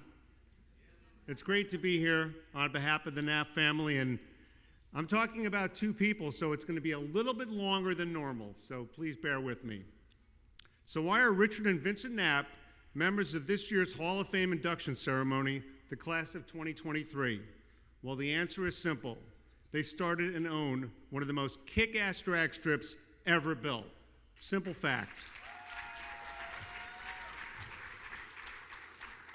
When you look at the history of drag racing, California had Lyons, Orange County, and Irwindale. Raceway Park, or it is commonly known as Englishtown or E-Town, was certainly on par with those legendary West Coast tracks, all due to the tireless devotion of the Napp brothers, their devotion to their business and the sport of drag racing. The Napp brothers, like so many of their generation, were car guys. They liked to race their hot rods. Richard, a 55 Thunderbird, and Vinny Napp, a 32 Ford. They loved working on their cars as much as they liked racing them, and they worked on their cars, hot rods, and in Vinny's case, whizzer bicycles, right up until their passing in 2000 and 2001. What they saw at other local tracks in New Jersey inspired them that they could do it better. Create a facility like none other in the Garden State or even on the East Coast. Another side of the story of the creation of Raceway Park from Richie Napp Jr., who's standing right there, and his brother Michael, is that their dad was watching the Winter Nationals in 1963 on TV and said to his wife Mary, the boy's mom, "Hey, look at that crowd. That would be a good business to get into." And Mary responded, "Call your dad right now." With that, the Napp brothers began their journey. Their dad, Vincent Sr., had offered them a chance to start a business. He and his brother Louis, Uncle Louis, would provide the capital. So on November 25th, 1963, according to the deed for the property, the Napp family purchased over 300 acres, as Don Garlits said in his little video there, of Jersey farmland in central Jersey for just $300 per acre. Looking back on that, it was a big risk, but what an investment. Some perspective. At the time, for people of New York, southern Jersey, eastern Pennsylvania, North Jersey, going to central Jersey, Middlesex, Monmouth County, was like going to the moon. That would be the key success to Raceway Park, its location not far from New York City. Construction began and continued up until opening day. The Napps did most of the work themselves, the construction on their own, with the help of employees from Vincent Sr.'s former company, Napp Greco Construction. On June 14, 1965, NHRA issued a press release about the sanctioning of a new drag strip in New Jersey called Madison Township Raceway Park. According to the release, the new plant sports the latest in modern features and conveniences to both spectators and competitors. It goes on to mention seating for 300 or 3,000 spectators, a super traction asphalt surface, paved return roads, modern restroom facilities, cron deck timers, and a two-story timing tower with air conditioning. I guess that was a big deal back then. The best part of the release, no soggy water-soaked hot dogs or dried-up hamburgers, as each food stand had a charcoal grill pit. Special thanks to Bob Frey for that information. I appreciate that, Bob. The track finally opened on July 4th, 1965, and like so many drag strips, the early years were tough. That day, just 172 drivers competed. They bought tech cards, and according to Michael Napp, his dad said it took all day to run them. Raceway Park, I have a runny nose. It's terrible. I'm sorry. I'm in Germany, so I'm not used to the weather here anymore. Raceway Park quickly became a regular stop on the tour for barnstorming drag racers of the day, from Team Itavi Ivo to Danny Dick Landy, you name it. They all raced at E-Town. In 1966, Raceway Park held its first NHRA points race, a divisional. As Big Daddy said in 1968, they held a national event, which Big Daddy did win, in the form of the Spring Nationals. The track was on its way to being not only a premier facility on the East Coast, but a profitable one. In 1971, the tour returned to Central Jersey for the first of many legendary Summer Nationals races. The event grew into one of the majors on tour. The weather was hot and humid, and the fans loved it. The race featured night qualifying sessions on both Friday and Saturday, ones that often provided record-setting runs. What made the event special was the vocal Raceway Park fans who never shied away from voicing their opinion during the weekend. The race also had many iconic moments. You saw the photo of the Jungle Gym wheel stand, his win in '75, to Big Daddy's blowover, to Kurt Johnson's first ever 6-second run for a 500-inch car in Pro Stock. Vinny and Richard enjoyed the success of their labor, especially in the 1970s, thanks to a full schedule of events and excellent car counts every time they opened the gates. There was nonstop action at Raceway Park. By the end of the decade, the Napp brothers were very successful and living the good life.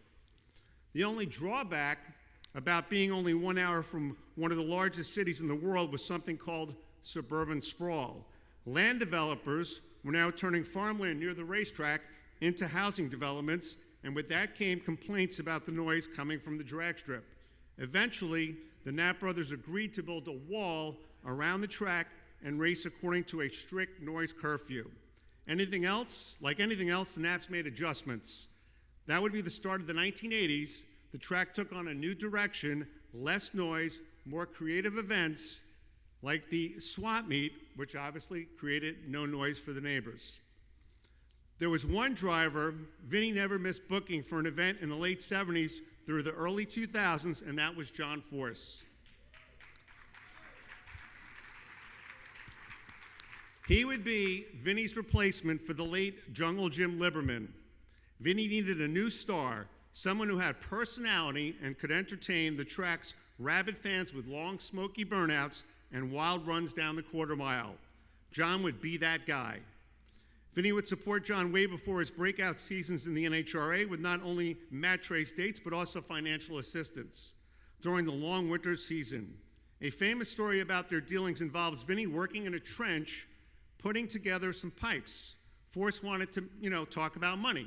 John never did that before, talk about money, but he did. He wanted a raise.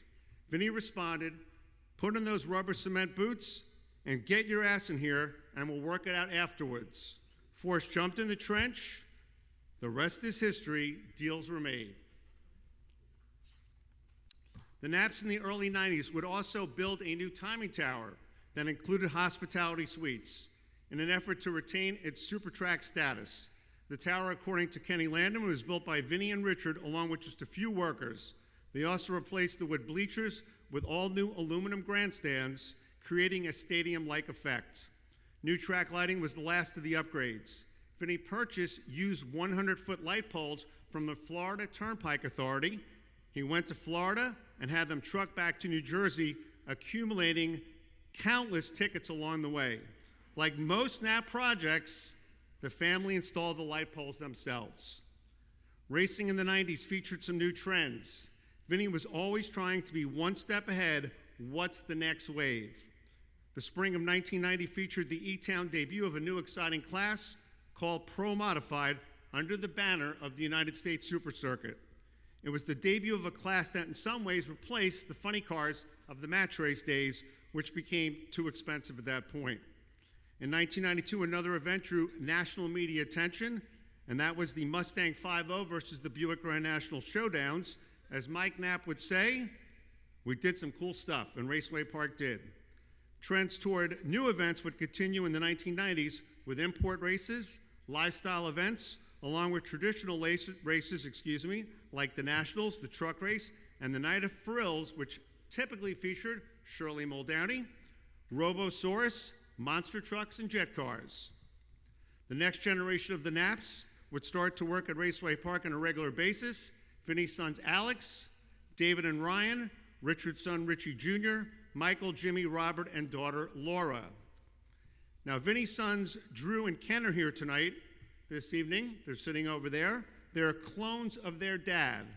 Unfortunately for them, they never did see their father work in his element at his beloved racetrack, and they really missed out something. Vinny would pass away from cancer in 2000, and his brother would follow a year later in 2001, also from that dreaded disease, a huge loss for their families and the drag racing community. Ultimately, Raceway Park was more than just a drag strip. Actually, later on, there was 2 drag strips on site. To pay the bills in an ever-changing environment, the Napp brothers used their property to the fullest, from concert venue to airport, from motocross track to road course, you name it, they did it. Demo derbies, everything, the van in. The Napps tried to make money and keep the place going any way they could. So let's talk about Richard Napp Sr., Richard Napoliello, Mr. Richard. As charming as they come, he had a world-class smile. His job at Raceway Park was infrastructure, maintaining the property and designing the many future projects that were to be built. His baby was also the airport, which would become a great source of revenue for the Napp family. Richard was the guy in the office early during the week to make sure the work was done and done right. He would even drive the sweeper truck at the Nationals to make sure the track was in tip-top shape. When Vinny was called to serve in the Military National Guard, Richard took over the entire facility, and one of Richard's mottos in life was, if you want it done right, you have to do it yourself. The Napp brothers did almost everything themselves when it came to Raceway Park, considering the fact that Richard, later on in life, because of cancer, had limited mobility. What he did at the racetrack was simply amazing. Now let's talk about Vincent Napp. Vincent Napp, Vincent Napoliello. Now, is it Vincent Napp Jr. or Vincent Napp II? There's a little debate going on over there. Dave, see, Alex says Jr., Dave says the second. So Vinny was the man who took care of booking the shows at Raceway Park at the track. He was the entertainment guy, just like P.T. Barnum. He did the media buy for the racetrack and helped create the commercials to attract the fans, including the now infamous, I hope I can do this, the radio ad, ha ha ha, Raceway Park, and then the music would come in, Sunday, Sunday. You've all heard it, right? That was Vinny's idea. He was tough but fair and expected a lot from his racers and employees. He was the one guy who paid you at the end of the race, and if you didn't perform in the racetrack, you knew it. Failure, especially early on, was not an option for Vinny. He believed in himself strongly, according to son Alex. Vinny was also extremely intelligent, an engineering genius, and a master fabricator. Vinny's legacy also includes the creation of the junior dragster. His son Dave recently said he gave drag racing a future. Where would the sport be without that invention? Vinny thought of the Junior Drag Racing League concept while in New York University Hospital fighting lymphoma cancer. According to nephew Michael, Vinny had his unique way of solving problems. It was one of his best attributes. He made solutions simple and quick. One final note about Vinny, he told Wayne Paul Belly, who worked at Raceway Park for years, he loved to pave. Paul said, "What do you want to pave?" He goes, "I want to pave the entire state of New Jersey." That was Vinny's thing, paving. Who knew? Both Richard and Vinny had help early on from their dad, Vincent Sr., and then their uncle, Louis Napp. Besides them, their uncle and aunt, Marion, and also Dean, worked in the refreshment stand. So it was really a family effort at Raceway Park. Others along the way who made Raceway Park happen include Mrs. Becker, Berserko Bobby Dorr, a lot of you folks know him, Vince Mealy, Tom Reska, the longtime starter, Michelle Marchese, Paul Bailey, Ken Landeman, who's here tonight. Just a few of the names who gave Raceway Park its soul. Champions called Raceway Park their home track. Frank Manzo, Peter and Sal Biondo, Eddie Krawick, who by the way was also a track manager, and Frank Aragona Jr., just a few of the stars of the sport who came out of Raceway Park. And some of the best bracket racers also came out of Raceway Park, guys like Jim Harrington and current hitters like Steve Sisko. Also, Richard Napp Jr., right over there, has got a great Instagram account. It's at Rich Napp, which features the photos, the history of Raceway Park, some unseen videos. And I'd like to recognize some of the photographers who worked at Raceway Park all those years: Marcel Studios, Vince Mealy, Norman Blake, Steve Bell, Matty Polito, and of course, track photographer John McCartney. So check it out, at Rich Napp. So what is the legacy of Raceway Park and the two Napp brothers? When you really think about it, a drag strip is just concrete and asphalt, that is it. But what really matters is how they exposed drag racing to thousands, hundreds of thousands of people. People who became racers, lifelong racers, people who made lifelong friends like I did. That's what it's all about when it comes to Raceway Park, and that's why the Napp family are being inducted into the International Drag Racing Hall of Fame. It is a great honor to welcome my bosses, my former bosses, Vincent and Richard Napp, into the Drag Racing Hall of Fame. Accepting on behalf of the Napp family is Junior Dragster Dave and Richie Napp Jr.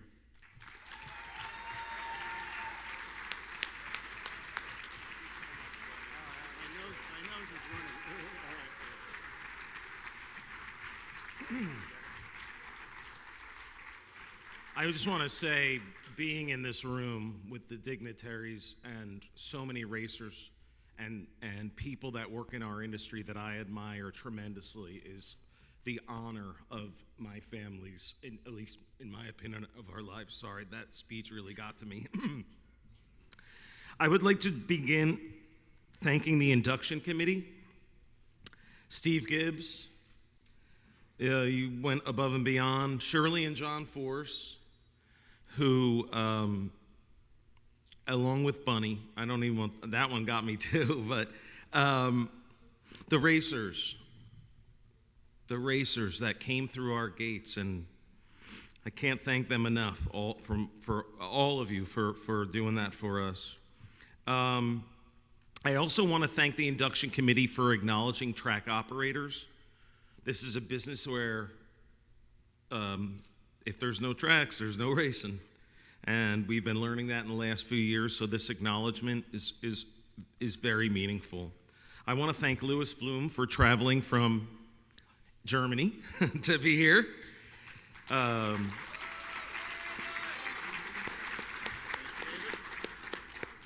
I'd like to thank the NHRA and congratulate the fellow inductees. My father created the Junior Drag Racing League in 1992, and I don't believe he ever had a dream that it would become something that will ensure the future of our beautiful sport. But that would not have been possible without his brother and the staff of Raceway Park. Our staff is a family of staff. They are the backbone of our business, For 53 years, we experienced the fierce loyalty of drag racers. There's nothing like our community. We're there for each other. So I have been privileged in this life to have two families. I have my family, and I have my racing family. And anybody in this room knows, once you build a racing family, it's for life. On behalf of my brothers, I would like to just say to the spectators that drove through our gates and the many racers who sped through our finish line, we thank you for your support, and I thank you on behalf of my family for this tremendous honor. And always, ha ha ha, Raceway Park.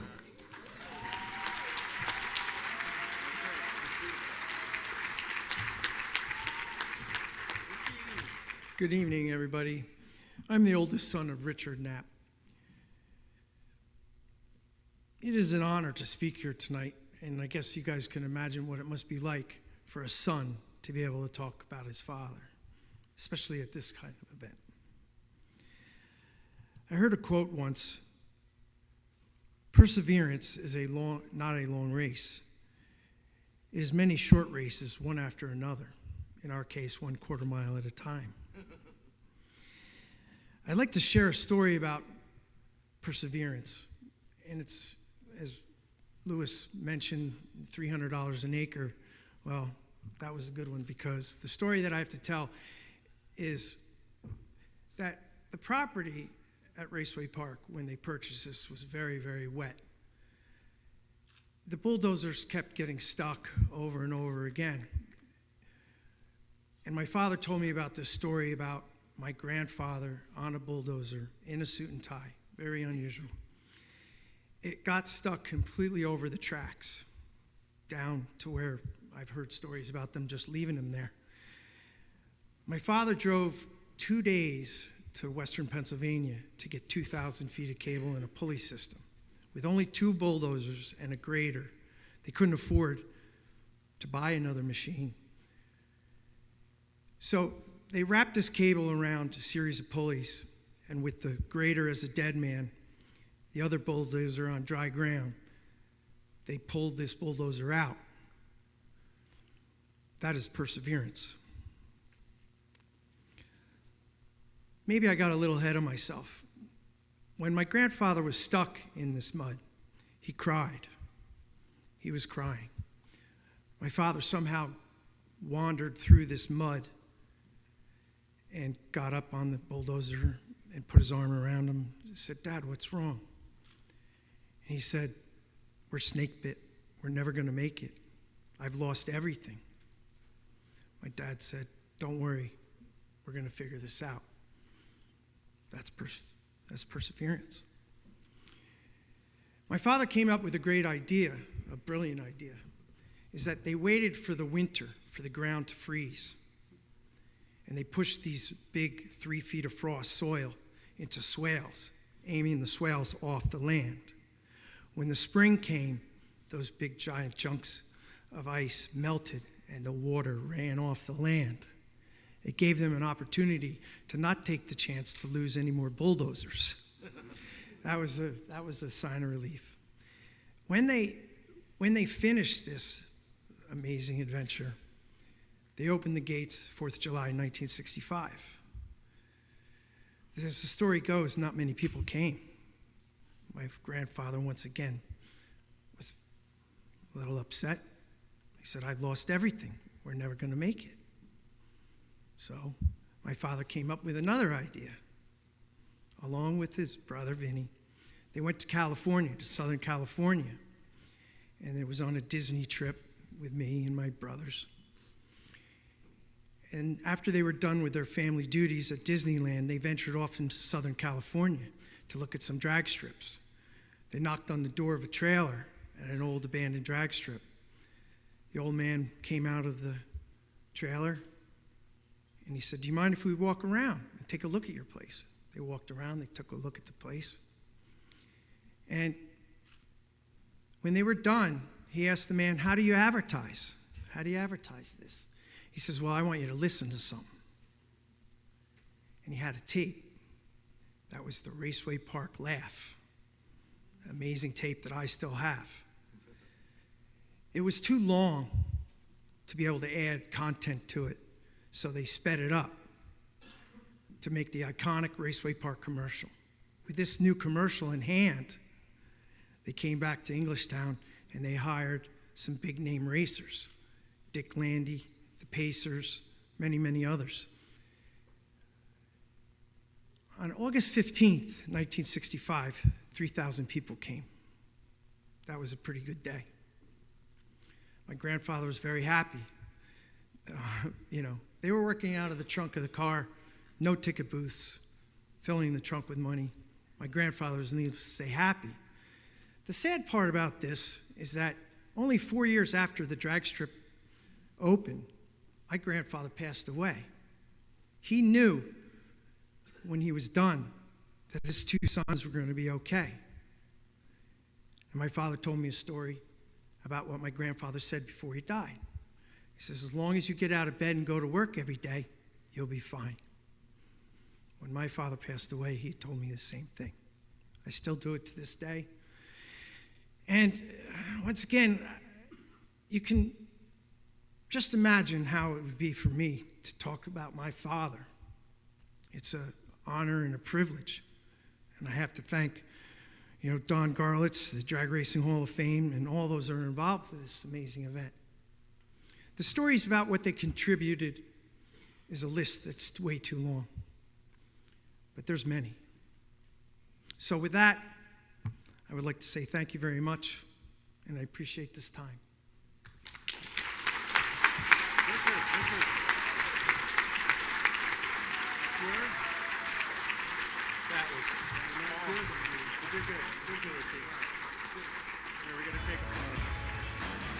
Next up, here at the International Drag Racing Hall of Fame induction ceremony, we're going to keep it Jersey as Bob Frey enters the International Drag Racing Hall of Fame. And of course, we'd like to take this time to thank our sponsors, TAC Enterprises, who has been on board since 2002. Thank you, TAC. We appreciate you guys. And Joe Amato Properties, also since 2002, over 20 years of support. TAC Enterprises, Joe Amato, thank you for what you do. We'll be back from the International Drag Racing Hall of Fame induction ceremony. Improve the look of your car with Lightspeed Racing Wheels. Forged magnesium, aluminum, and carbon fiber, Lightspeed Racing Wheels are stronger, corrosion resistant, and lighter, improving performance, braking, acceleration, and fuel economy. With almost endless customization options, each wheel is custom made to order. For race or street, get the wheel that perfectly fits your needs. Lightspeed Racing, ultra lightweight wheels.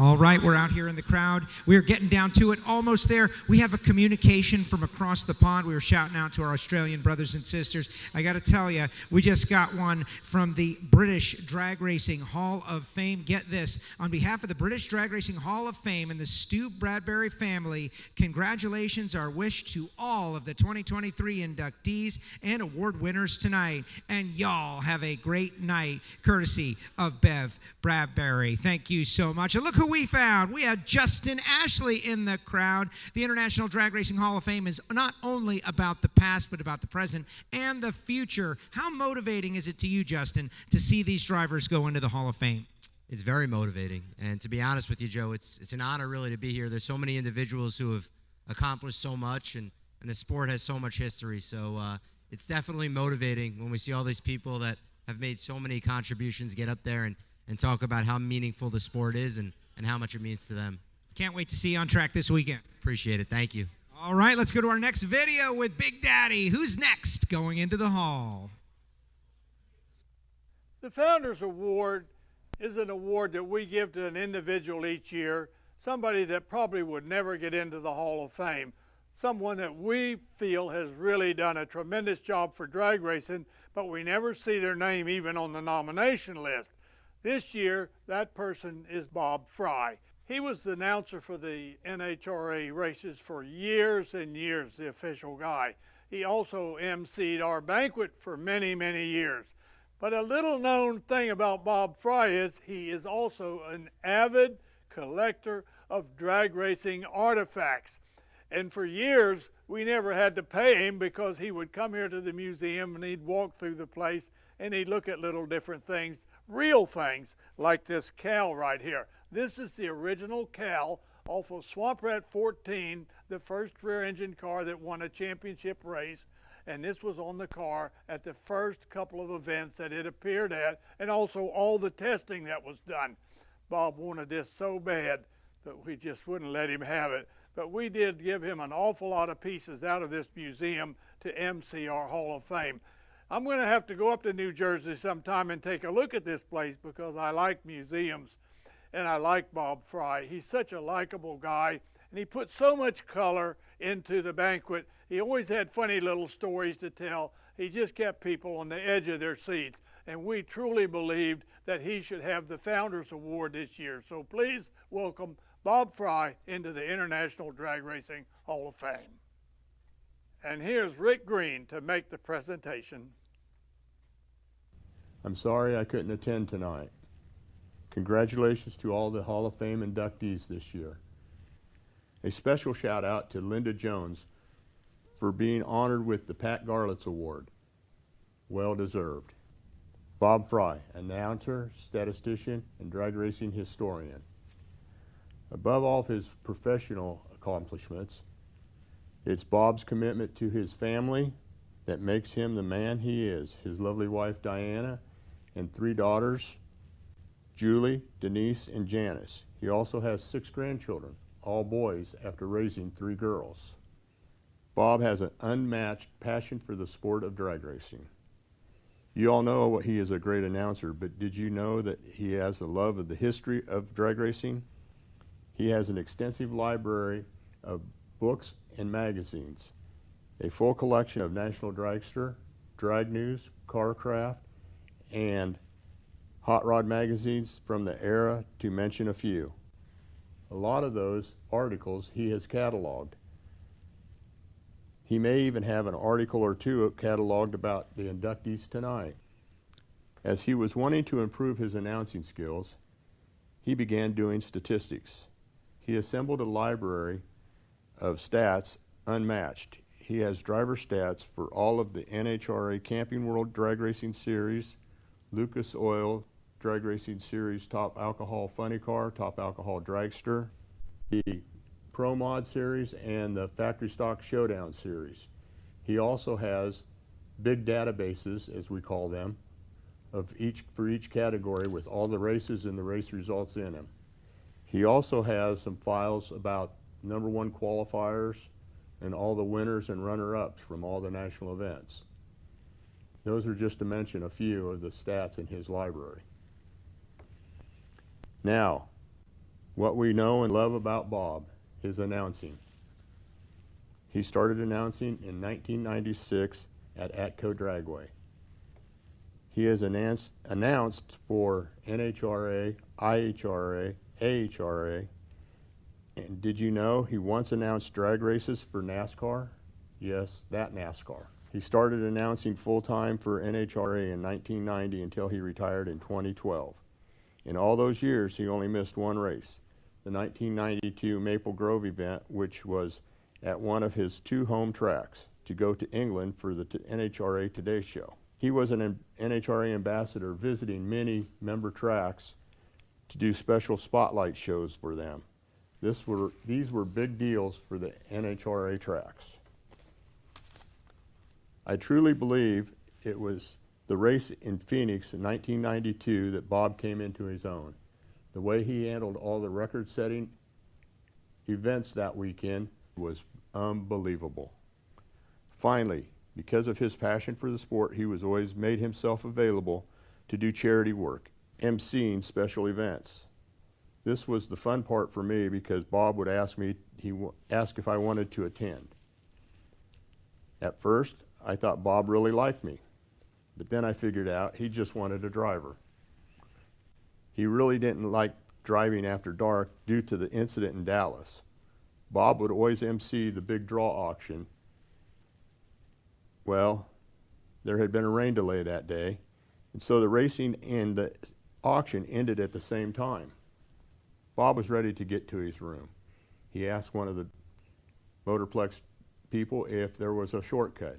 They gave him a shortcut to his hotel. He started taking it down the dark farm roads. As he was on his way to the hotel, out of nowhere, a pig appeared. He hit it. There were no houses around. He didn't know what to do. He looked. His car had sustained a little bit of damage, but was drivable, so he went on to his room. Well, from that point on, Bob didn't want to drive after dark. I became his driver. Ask him what happened with the rest of the pig story. When I was telling my mother he was retiring, she told me to tell him he still has to get me into all those cool events that we would attend. So, on that note, I guess I'm still riding on his coattails. I am honored to announce the 2023 Founders Award to Bob Frey.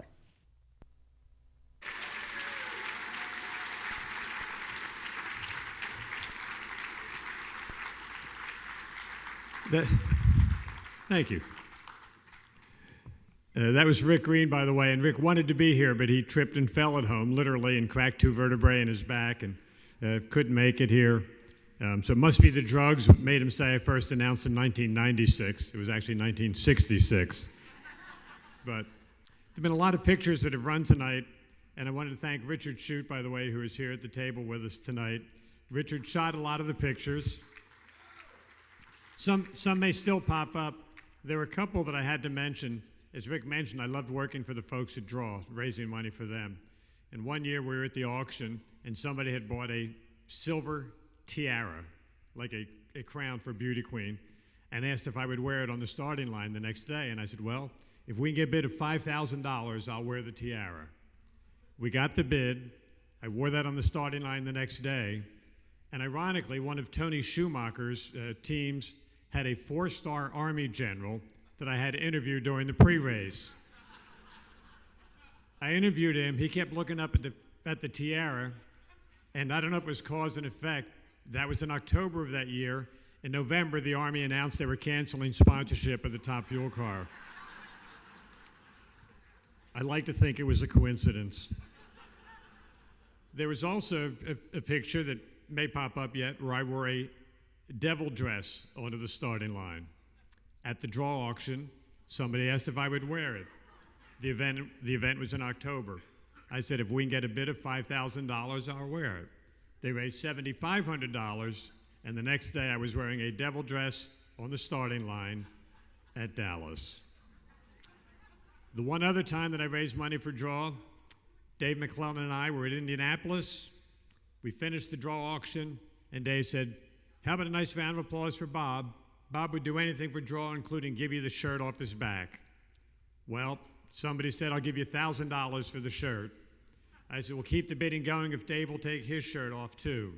So Dave and I stripped to the waist, auctioned off these shirts. I came home and told my wife, I said, you should have seen it. And she said, let me get this straight. You were naked from the waist up in front of people? I said, yes, I was. She said, that's not a pretty sight. I said, you're supposed to love me. I do you, but believe me, that's not a pretty sight. And I didn't have the heart to tell her that Dave McClellan had just had open heart surgery. He had a scar from his belly button to his neck, and he still looked better naked than I did. So, I also want to thank Big Daddy for the honor here tonight. I remember being at ATCO in 1965 when Don ran 200 miles an hour and I was announcing it. My head just exploded. It was great. 60 years later, I talked to Don Garlits about drag racing, politics, and alien abductions. And after every one of those conversations, my head exploded all over again. So in 50 years, some things never change. And by the way, I want to tell you people, you're all being part of drag racing history, because in the history of the International Drag Racing Hall of Fame, this is the first time the two words nuclear attack have ever been used.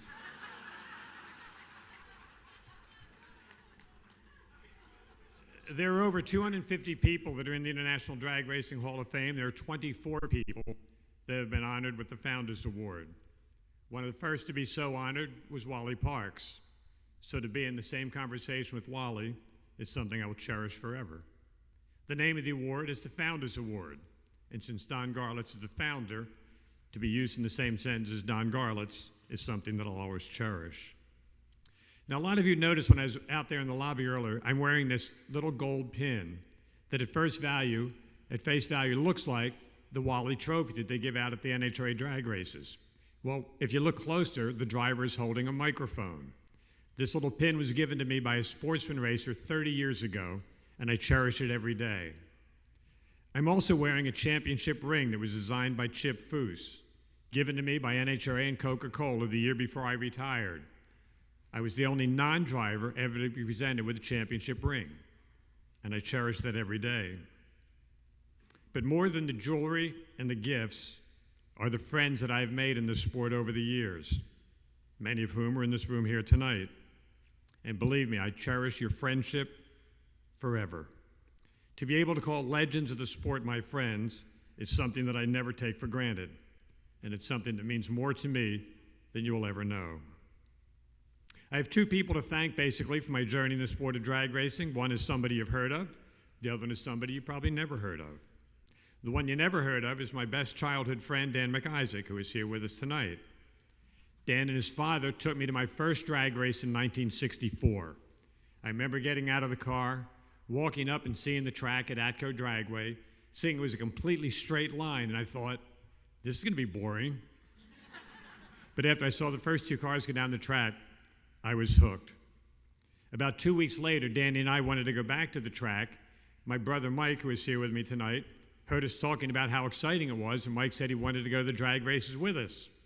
Well, this was 1964. We were 3 unemployed teenagers.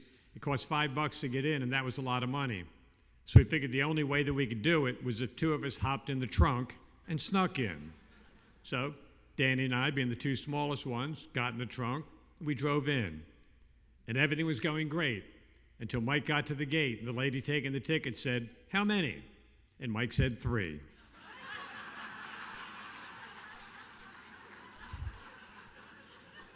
Mike never drove again. We were going to form a super team, Mike, Danny, and I, so we all took turns driving the car down the track, and I had the worst ET. I figured you can't drive it. We took the car back to the pits. The car was steaming. Danny said, go check the engine. I couldn't find the hood latch to open the hood. So I figured you can't work on it. And just then an announcement came over the speaker at ATCO, said they were looking for people to audition for a job as an announcer. Mike and Danny looked at each other, looked at me, and said, go. And the rest, as they say.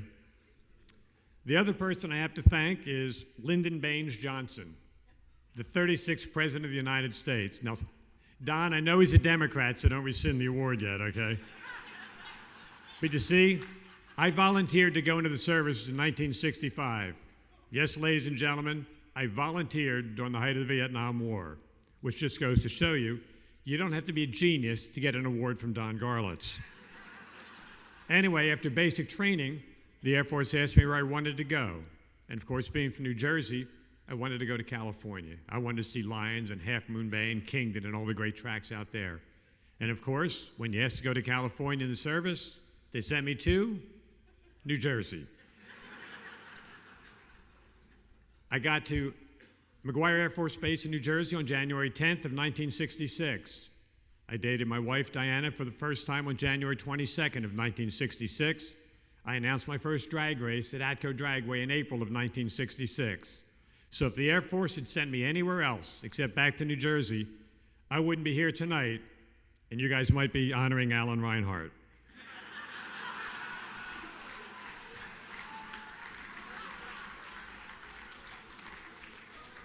Or not. Oh, by the way, Danny also introduced me to my wife, Diana, and this May we will celebrate our 55th wedding anniversary.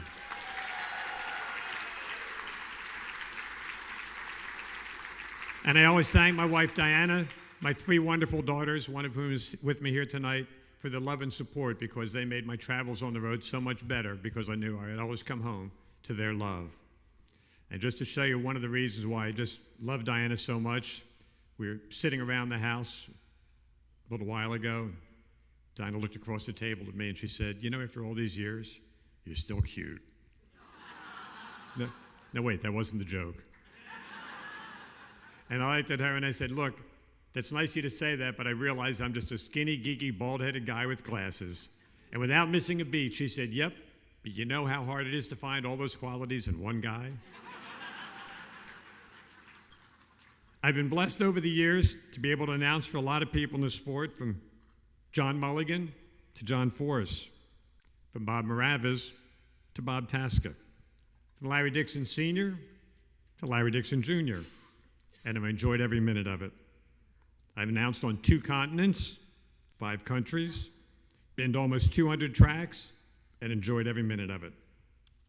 But being honored here tonight is the best, in front of the legends, the people I admired greatly for everything you do in all facets of the sport, the people who made drag racing what it is, the people I'm proud to call my friends. Yeah, this is the best. I've been asked a lot of times, "How are you doing?" When I was working, I said, "I've got a wife that loves me, kids that are happy, grandkids that are spoiled, and a job that's like stealing money." And now that I retired, I've still got 3 of them. So it's not bad. When I think back about it, it's been a pretty good career, and it all started in the trunk of a 1965 Plymouth. And as I said when I signed off the microphone at Pomona in 2012, it's great to be Bob Frey. Thank you very much, and I love you all.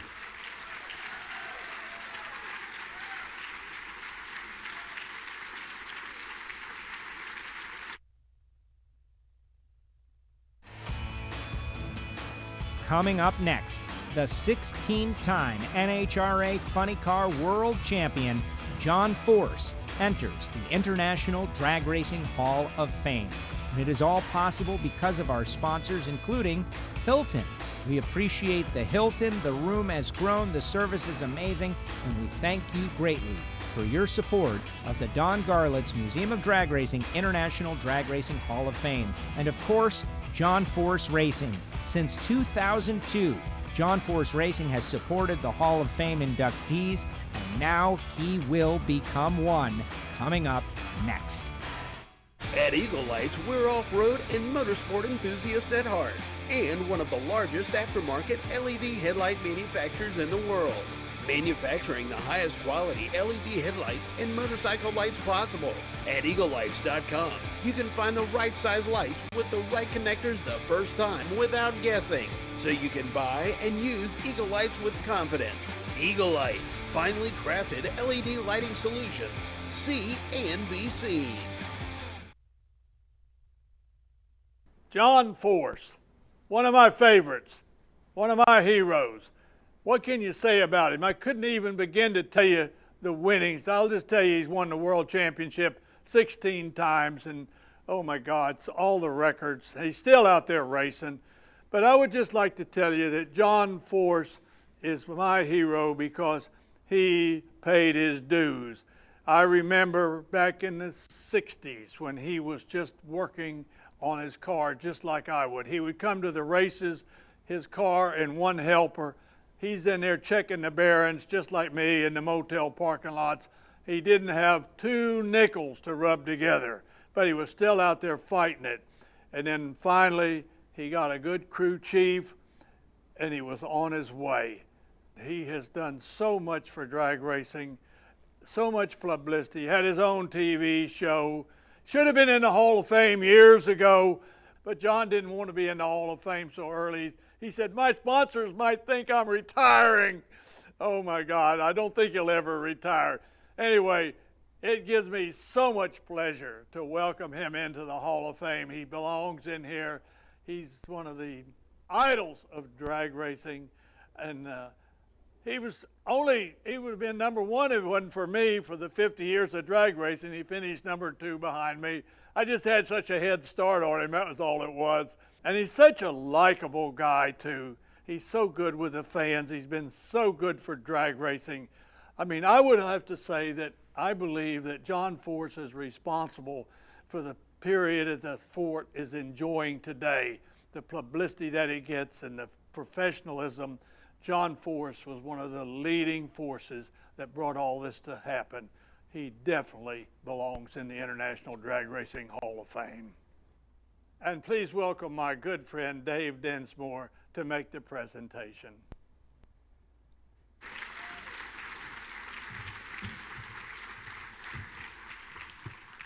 Well, all that John has accomplished in the sport is capsulized pretty well in the program, so you can read that if you want to. I'm going to tell you some John Force stories that probably aren't Hall of Fame quality. When I met John in the 70s, I was working in an HRA, and I could see nothing in anything he did that showed he had a clue about what he was doing. But he was very enthusiastic, and he was a heck of a storyteller. And really, my partner in crime at NHRA at the time, Steve Earwood, actually pointed out to me, because John would come in and ask us for tickets before every race. Well, I need tickets. I need 6 tickets. I need 8 tickets. And I said, the guy's just a mooch. He's just trying to get free tickets. And he said, look at who he's bringing with these tickets. And it was always new people to drag racing, whether it was the people at Leo's Stereo or Castro or Wendy's or Mountain Dew, whoever. He was always selling the sport and selling himself as best he could. And finally, I was able to see what. Actually, when I came to Gainesville in 1979, Force is at a Wendy's with the race car, displaying the race car on race day.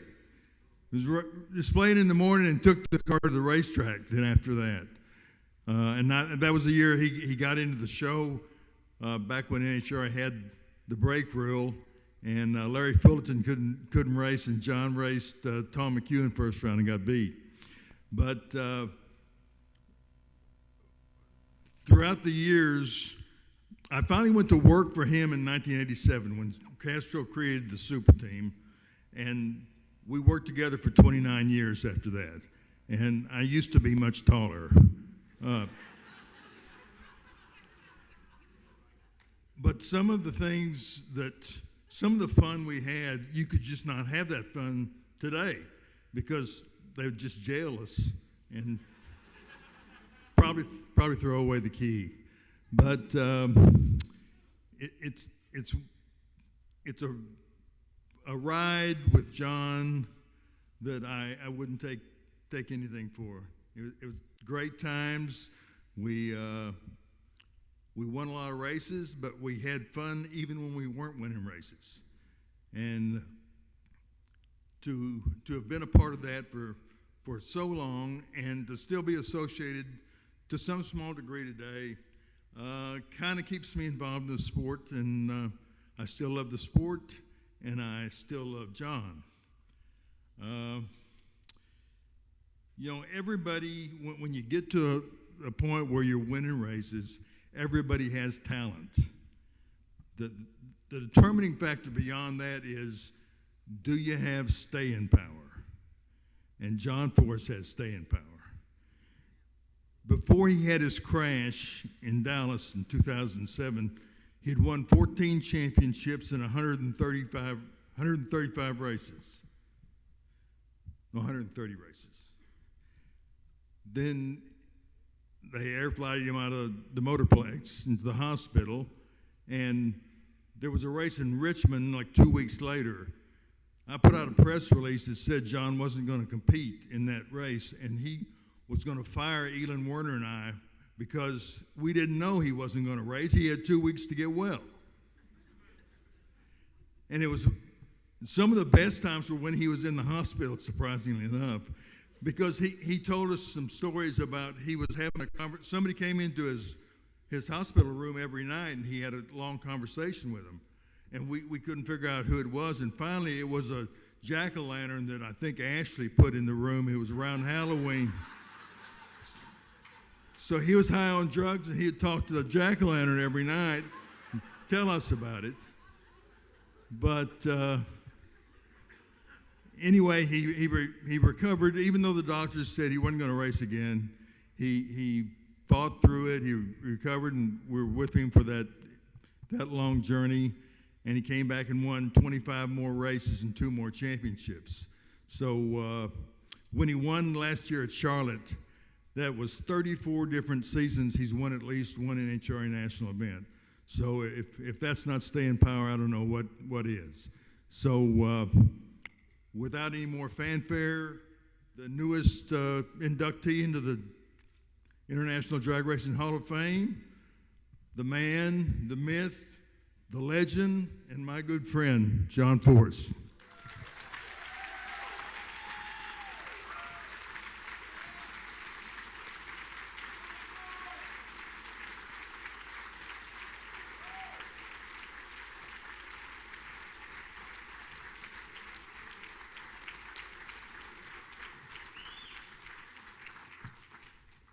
I think it's time to go home, don't you think? But boy, I heard some real shit tonight.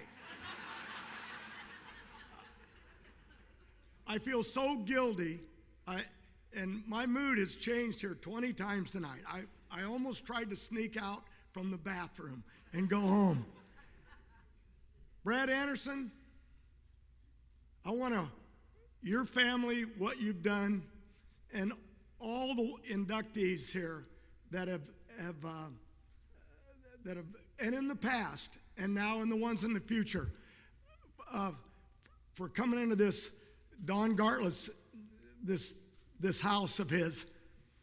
I'm excited just to be a part of it. And I heard so many say, just a call from Don. I got the call from Don. I won't tell him, but I'll tell him now, made me cry. And other people have said it. Brad, I feel so guilty. That check I wrote you in 78, I'm going to cover. Okay? And Vinny Napp, I still owe you $2,000. I'm going to pay it, I promise. And you know that ain't bullshit. I borrowed from everybody in this room. Grandpa Tasca, you know, I started, when I go back, you don't know this about me, but in 1966, I snuck my mom's Buick Wildcat. I was a Chevrolet guy from day one, even though I got sidetracked. Grandpa Tasca got me into that other brand. I got to watch Chevrolets here. I'll get in trouble. But Ford Motor Company, and we won with them. But I won with General Motors and Chevrolets, with Oldsmobiles, with Pontiacs. Did a little bit of everything. But I had a great time, but I had great teachers. And Grandpa Tasca was one of them. And I've got Hervis and Frank Teagues and people that are teaching me now, people that have made a lot of money, and they're teaching me still, and don't give up. It's all about I'm going to have to give up, and I feel sorry for Robert Height because he's stuck with all this shit. Okay? But he's been leading the charge for me, and I just really love you for all you do, Robert, and I really do mean that. And he's a great individual. But I keep asking myself, why did I come? I didn't come to make money or win trophies. I was down there at Lions. I came home, and I remember hearing the chainsaw at the trailer house I lived in. When you live in a trailer house, you get in the first seconds to get away from it, right? And now I'm in the biggest trailer court in the world. It never goes away. And something else here I'll get to, and I'll get to this quick. These two things, Garlits Museum, NHRA's National Dragster, they became my Bibles. I was growing up as a Bible kid and learning it, and I found that Bible that I got in 1958 or something, and I've been reading. After last year's banquet, don't worry, Gibbs, I've been reading. So, along this road, and I want to be quick. I could spend here an hour. My daughter Courtney, we had empty seats, and I heard a guy back there, some asshole said, "Hey, nobody wants to set with Forrest."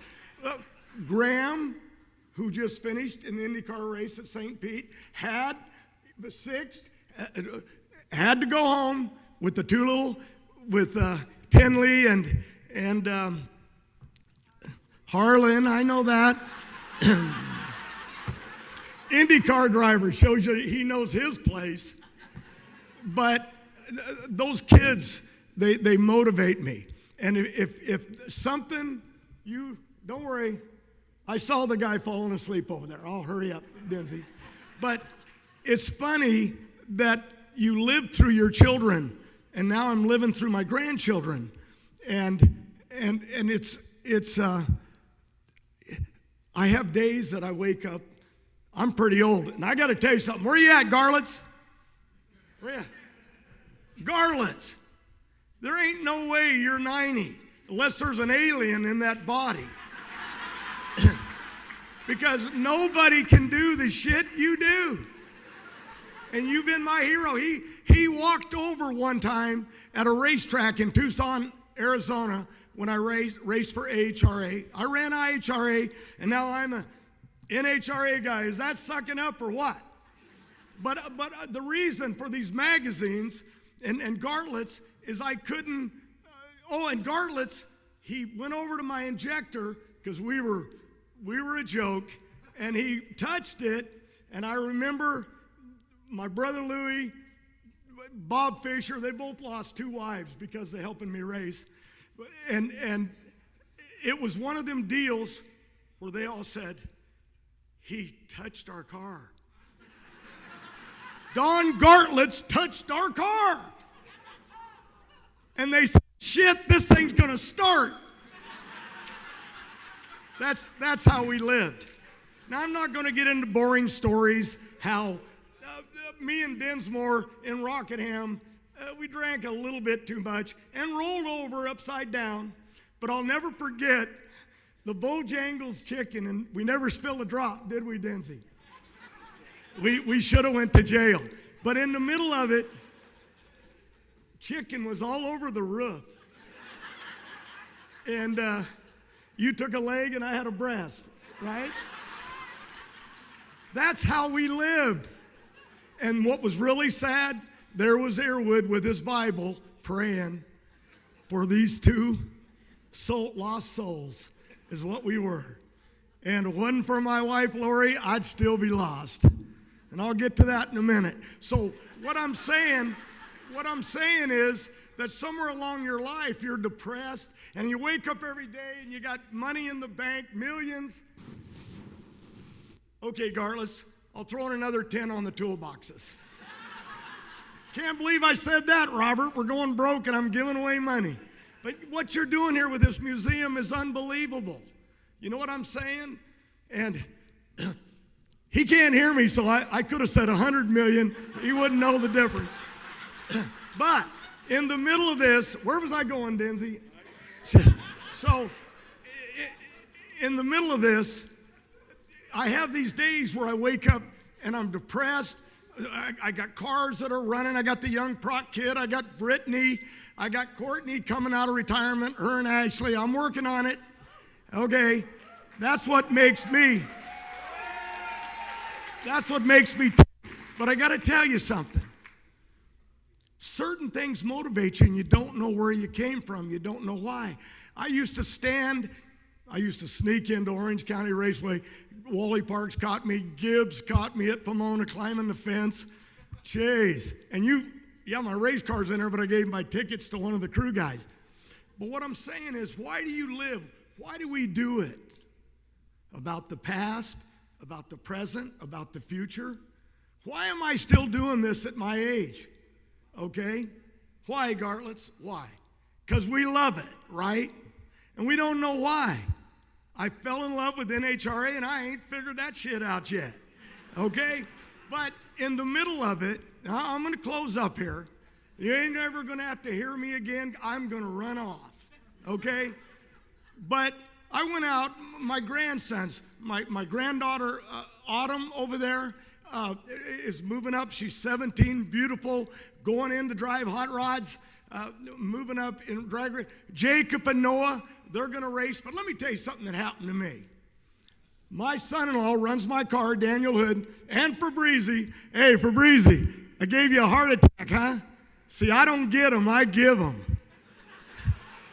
But we got that race hot rod back together, didn't we? His wife called me and said, he's in the hospital. I think something's wrong with him. I said, well, I don't know about him, but it's Gainesville. Get him up. So anyway, Danny says we watch hockey, right? That's right. I get that wrong. I just have blank spots. But anyway, we watch hockey. And I'm trying to figure out what makes me tick. My wife says, you're miserable to live with. We got to get you on the road. And in the middle of this, by the way, I drive for Peak Chevrolet. They just gave me a 3-year contract. I'm not going anywhere. Frank is lined up. Brittany, her with Monster and naturally with Flavor Pack and Proc. He's in the seat. Okay. With Montana brand, Robert Hyde. You got so many sponsors. You got all the Chevrolet bodies ready to run because they're all got different paint jobs on them. But what I was getting to is, Danny said, we got to win this game in the morning. So we went on Sunday, and the boys lost. And this was a terrible team, and they lost to them. Then we had to play the big team that night. And they said, these guys are number one in hockey. And it's going to be tough, Danny said. But I heard the coach with these little kids, 10 years old, 8 years old, and Jacob and Noah's watching his brother. He plays too. And they drive hot rods too. But in the middle of this, they went out on that field, and they went nuts on that hockey rink. And I was screaming and yelling, and I walked out of there, and my wife says, oh, my God, what happened to you? Because what I saw, what I felt I was losing. What I saw when you're young, the fire in your belly to win, to be a part of it. You know, I see it in Brittany. I see it in Hart. I see it in Proc. So many of these kids, Robert Height, Hagen, all of them, Wilkerson, Caps, they want to win. Here I am, 100. I'm just trying to stay alive, if you want to know the truth. But in the middle of it, they won. They weren't even going to make the playoffs. And in the middle of it, they took the points lead, and it was like a miracle. But I walked out of there, and my wife said, you have changed in a matter of an hour and a half because I found what I lost, and I lost it, and I couldn't figure it out. That young little person inside of you that makes you chase that dream every day because that's what it's all about. Shelly watching her children out there, that's what it's all about. And sometimes we lose it. So when you get old, that shit happens. But get up off that couch. Get off that couch. There's nothing wrong with anybody in this room. If you think you're older and you got gray hair, I put shoe polish on my hair to make me look cuter. So, and somebody actually mentioned that to me. What'd you do to your hair? What I'm saying is I found myself.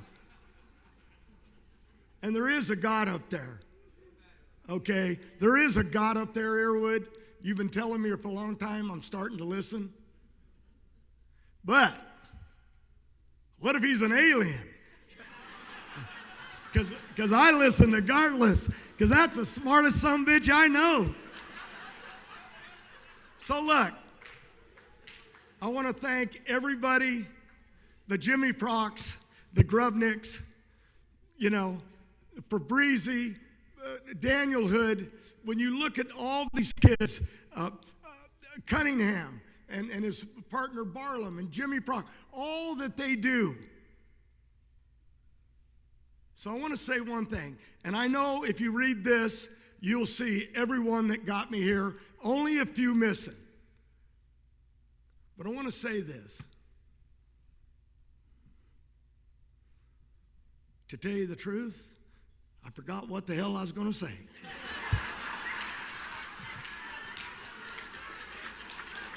Okay. What I'm saying is, Bob Frey, I really do love you.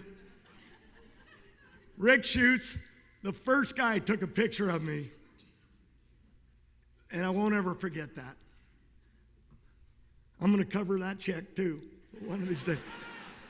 But what I'm saying is, my daughter Brittany winning the championship, Courtney, Ashley, all of them being in the hunt every week. But you know what? I can stand up here and get a pat on the back, but the real truth is, I'm just an old stupid truck driver. Not the truck drivers are stupid. I got to watch, what's that word called in the new world we live in? Screwed up. No, woke. It was woke. I don't want to touch that. But what I'm saying is that along the road there was so many. Steve Pluger, I mean, the people, unbelievable. Austin Coyle and Bernie Federley.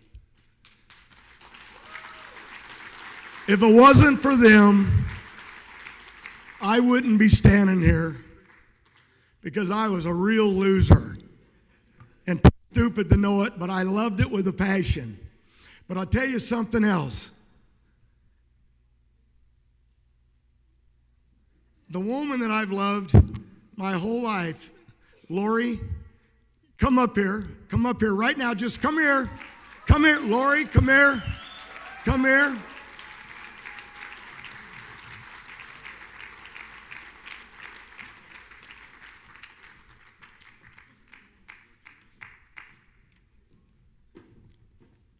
I want to say to you, because I failed you, and she's in the Hall of Fame with Pat, right, Garlits? And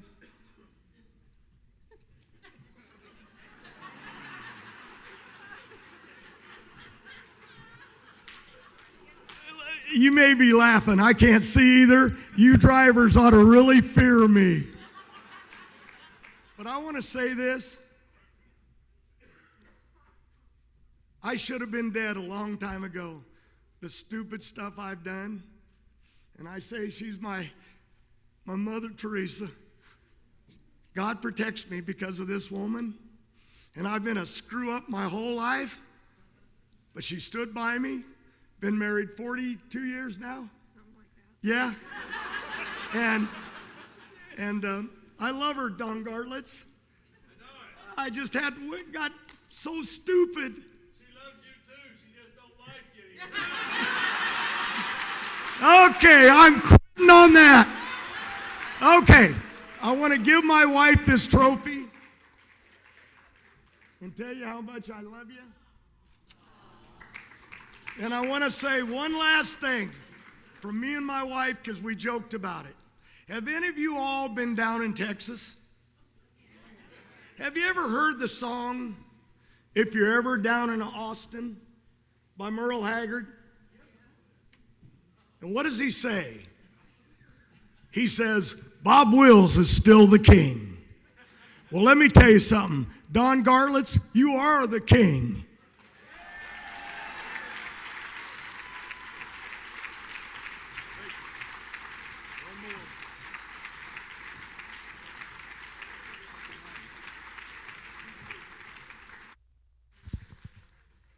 Ladies and gentlemen, John Force and Dave Densmore. And that is how you have an International Drag Racing Hall of Fame induction ceremony. And that will do it, but I do want to mention one final thing, guys. One final thing out there. I'm just going to go on this. That lithograph we sold earlier, or the original painting we sold earlier, if you really liked it, you can get a lithograph. The number is at your table, part of the literature you have gotten. You can order them online. Don't forget your scotch glasses and your t-shirts and all that stuff, but now it is time to party. That is right. Look at this. Oh, yeah. Thank you so much, everybody on Flow Sports Competition Plus. It is time to party. We'll see you at the Amalie Motor Oil NHRA Gator Nationals. Big Daddy, the honor of my life. Thank you for allowing me to do this. John Force, everybody who was inducted, thank you so much. Have a great night. Don't forget your glasses, your programs, your t-shirts, and we'll see you right here in 2024. Have a great night, everybody.